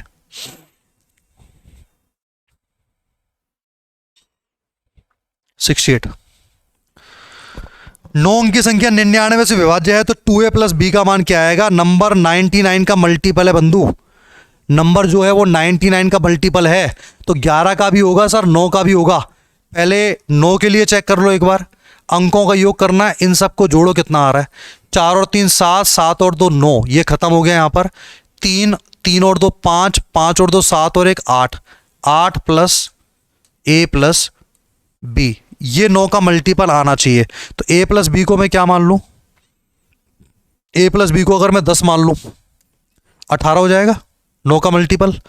18 का अगला नंबर आएगा 27। अगर मुझे इसको 27 बनाना है तो 8 में क्या जोड़ना पड़ेगा पता है, 19 जोड़ना पड़ेगा। और a प्लस बी इस जन्म में तो 19 हो नहीं पाएगा, क्योंकि a और b दोनों सिंगल डिजिट के नंबर हैं। अगर मैं दोनों की वैल्यू को 9 भी मान लूँ ना, तब भी हाईएस्ट 18 आ सकता है, मतलब 19 तो नहीं आ सकता। तो a प्लस बी कितना हो सकता है आपका, 10 हो सकता है। a प्लस बी आपका 10 हो सकता है, तो आपसे पूछा गया है 2a प्लस बी का मान क्या होगा। 2a प्लस बी का मान क्या होगा। अब बताओ a और b की वैल्यू आगे कैसे निकालोगे आप। a और b की वैल्यू आगे निकालने के लिए एक और चीज़ है ना हमारे पास। अभी तो आपने केवल 9 का मल्टीपल चेक किया है, अब आप जरा 11 का मल्टीपल चेक करो। 11 पे गौर फरमाओ भैया। 11 कौन है आपका, देखो 3 और 2 5, 5 और 2 7 और 3 10 प्लस बी, यहाँ आ गया आपका 10 प्लस बी। और यहाँ कितना आएगा आपका, देखिए 4 और 2 6, 6 और 1 7 और a 7 प्लस ए, 7 प्लस ए। तो अब यहाँ पे अगर आप लोग अंतर लेंगे तो इनके अंतर को अगर आपने 0 किया तो a माइनस बी कितना आएगा आपका, 3 आ जाएगा। a माइनस बी कितना आएगा, 3। तो a माइनस बी 3 तो पॉसिबल है नहीं, आप इनके अंतर को 0 नहीं कर सकते। इनके अंतर को एक काम करो 11 करो। इनके अंतर को अगर मैंने 11 किया, इनके अंतर को अगर मैंने 11 किया तो 10 में से 7 गया 3, 3 उधर 11 में से माइनस होगा 8 आ जाएगा। इसका मतलब a माइनस बी कितना आ जाएगा, 8। a माइनस बी 8 और a प्लस बी पहले से कितना आ चुका है, 10। तो संख्या आ जाएंगी सर आपकी 9 और 1, संख्या आ जाएंगी 9 और 1। वापस सुन लो एक बार, ये योग वाली बात तो समझ में आ गई। इन सब का योग जो आ रहा है, जितना भी आ रहा है, उसमें केवल अगर मैं 10 जोड़ दूं तो संख्या जो है 9 का मल्टीपल आ जाएगी, 18 बन जाएगा। तो a प्लस बी की वैल्यू कितनी आ गई, 10 आ गई। फिर मैंने जब 11 का इसमें नियम लगाया तो 11 का नियम ये कहता है कि एकांतर अंकों को जोड़ो और उनका अंतर लो। एक तरफ तो है 10 प्लस बी, एक तरफ है 7 प्लस ए। अंतर लेंगे तो 10 और 7 का अंतर कितना आ गया, 3 आ गया। अगर मैं सामने 0 लिखता हूँ तो a और b का अंतर कितना आ गया, एक तरीके से 3 आ गया। a और b का अंतर हम लोग 3 इसलिए नहीं मान सकते, समझना एक बार। a और b के अंतर को आपने 3 मान लिया, आप कह रहे हो इनका योग जो आ रहा है 10 आ रहा है। तो जब मैं यहाँ से a की वैल्यू निकालूंगा ना तो जुड़ने पे ये 13 हो जाएगा, 13 का आधा पॉइंट्स में आएगा, इसलिए a और b का अंतर 3 नहीं हो सकता। इसका मतलब सर मैं इनके अंतर को 0 नहीं मान सकता। तो इनके अंतर को मुझे क्या मानना पड़ा, 11 मानना पड़ा। 11 का मल्टीपल है, तो अंतर जब मैं लूंगा 3 आएगा, 3 उधर जाके माइनस हो जाएगा, 11 में से 3 गया 8। तो a माइनस बी कितना है, 8। a प्लस बी कितना है, 10। तो संख्या आ गई 9 और 1। अब क्या पूछ रहा है, 2a प्लस बी का मान। 2a का मतलब 9 दूनी 18 और 1 19, या तो 19 ऑप्शन में नहीं है, इसका मतलब a का मान 1 होगा और b का मान क्या होगा, 9 होगा। तो 9 और 2 कितना हो गया, 11 हो गया। तो ऑप्शन नंबर बी अपना आंसर है, ऑप्शन नंबर बी। तो देखो 11 के मल्टीपल में ना आपने देखे आज ही की क्लास में कुछ ऐसे क्वेश्चन थे सर जो अंतर को 0 रखने से आ रहे थे, और कुछ ऐसे क्वेश्चंस भी आपको मैंने कराए जो अंतर को 11 मानने से हैं। आप ही के सामने किया हम लोगों ने। तो ये चीज़ें क्वेश्चन पे डिपेंड करती हैं कि अंतर को हम लोग क्या माने। क्वेश्चन नंबर 69 देखो, दो संख्याओं का अनुपात इतना है, उनका एचसीएफ 3 है, तो एलसीएम कितना होगा। फिर से वही औकात वाले क्वेश्चन आ चुके हैं। एचसीएफ 6 और 7 का कितना होता है, 1। आपके साथ से एचसीएफ कितना है, 3। तो मेरे हिसाब से सर इनका एलसीएम आएगा 6 7 42। तो जब 1 का मान 3 है तो 42 का मान कितना आएगा, 126, 126। 6 और 7 में कुछ कॉमन आता है क्या, 6 और 7 में कुछ कॉमन नहीं आता, तो HCF 1 आना चाहिए। क्वेश्चन कह रहा है कि HCF 3 है, 1 का मान 3, तो 42 का मान कितना आ गया, 126 आ गया। नेक्स्ट क्वेश्चन देखें आप लोग, क्वेश्चन नंबर 70। ये बताइए भी, m की पावर 12 माइनस 1 को जब मैं m प्लस 1 से डिवाइड करूंगा तो बताइए शेषफल क्या आएगा। m प्लस 1 से अगर आपको भाग देना है ना तो पहले m+1 को 0 करके m की वैल्यू निकाल लो। कभी भी आप जब किसी नंबर से डिवाइड करते हैं तो उसको 0 करके उसकी वैल्यू निकाल लिया करें। तो m+1 से अगर भाग देना है तो m की वैल्यू क्या रख सकते हैं हम लोग, -1। m की वैल्यू -1 रखेंगे तो -1 की पावर 12 -1, -1 की पावर 12 क्या आएगा 1, एक में से एक गया 0, तो आंसर क्या आ जाएगा आपका 0 आ जाएगा। ऑप्शन नंबर डी अपना आंसर है ना। अगर मैं कहता इसमें कि आप m+2 से भाग दो, m+2 से भाग दो, तो सर हम m की जगह -2 रख देते और फिर -2 की पावर 12 आप ही निकालते एग्जाम के अंदर, और उसमें से एक क्या कर देते -71। ये लास्ट क्वेश्चन है भाई, पढ़ लो उसको एक बार। 70 नंबर क्वेश्चन, 71 अंतिम क्वेश्चन आज के सेशन का। दो संख्याओं का एलसीएम ज्ञात कीजिए यदि उनका एचसीएफ 9 है और उनका अनुपात 14:9 है। संख्याओं का अनुपात अगर 14:9 है तो मुझे तो सर इसमें कुछ कॉमन दिखाई दे नहीं रहा, आपको दिखाई दे रहा है 9। इसका मतलब एक की वैल्यू क्या हो गई, 9 हो गई। एलसीएम पूछा है तो इनका प्रोडक्ट हम लोग कर देंगे 14 गुणा 19 गुणा 9, ये हमारा आंसर है। लास्ट का डिजिट अगर मैं देखूं सब में अलग अलग है भाई, काम चल सकता है। 9 × 9 81, 81 का 1 और 4 एकम 4 एक ही ऑप्शन में है 2394। तो क्यों मेहनत की जाए ना। तो देखिए बड़ी मेहनत से हम लोगों ने पीडीएफ तैयार किया है हर शिफ्ट में से क्वेश्चंस को छांट करके। तो आप चीज़ों को शेयर जरूर करना, हो सकता है आपके शेयर करने से कुछ ऐसे स्टूडेंट्स हैं जिनको पता लग पाए कि चैप्टर वाइज भी एसएससी सीजीएल के प्री के क्वेश्चंस का एनालिसिस कराया गया है। तो शेयर करने में बिल्कुल भी हेजिटेट नहीं होना है, जितना ज़्यादा आप चीज़ों को शेयर करेंगे उतना बाकी पढ़ने वाले लोग हमसे जुड़ने वाले हैं। और रही बात पीडीएफ की, तो वो मैं आपको टेलीग्राम पर, व्हाट्सअप ग्रुप पर, जहां आप कहेंगे घर भेजेंगे, घर भिजवा दी जाएगी। पर आप लोग पढ़िए उन चीज़ों को। अगर आप पढ़ रहे हैं तो हर चैप्टर के आपको इस तरीके से नोट्स मिल जाएंगे। अभी नंबर सिस्टम कराया है, एक क्लास में अगली आपके अलजेब्रा के लेने वाला हूँ, बीजगणित जिसे आप हिंदी में बोलते हैं। तो अलजेब्रा के जितने भी क्वेश्चन सीजीएल प्री के अंदर आए हुए हैं सभी को इसी तरीके से एक ही वीडियो में फिनिश कर दिया जाएगा।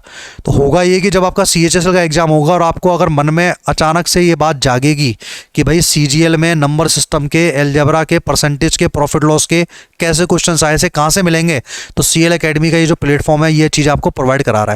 और केवल मैथ्स में नहीं, रीजनिंग, इंग्लिश, जीके, हर सब्जेक्ट के हर फैकल्टी लगे पड़े इस चीज़ के लिए कि आपको ज़्यादा मेहनत ना करनी पड़े, आपको जितने भी क्वेश्चन हैं इकट्ठे करके एक जगह दे दी जाए। तो ये सारी मेहनत आपके लिए की जा रही है जिससे आपको एग्जाम में रिवीजन करने में आसानी रहे। और फिर भी हम रिवीजन नहीं कर पाते हैं और एग्जाम में उन क्वेश्चंस को नहीं कर पाते हैं जो लेटेस्ट अभी पूछे गए थे, तो आप समझ लेना गलती किसकी होने वाली है। तो चीज़ों को शेयर करते रहिए, पढ़ते रहिए और टेलीग्राम पर आपको इसका PDF मिल जाएगा। Thank you so much.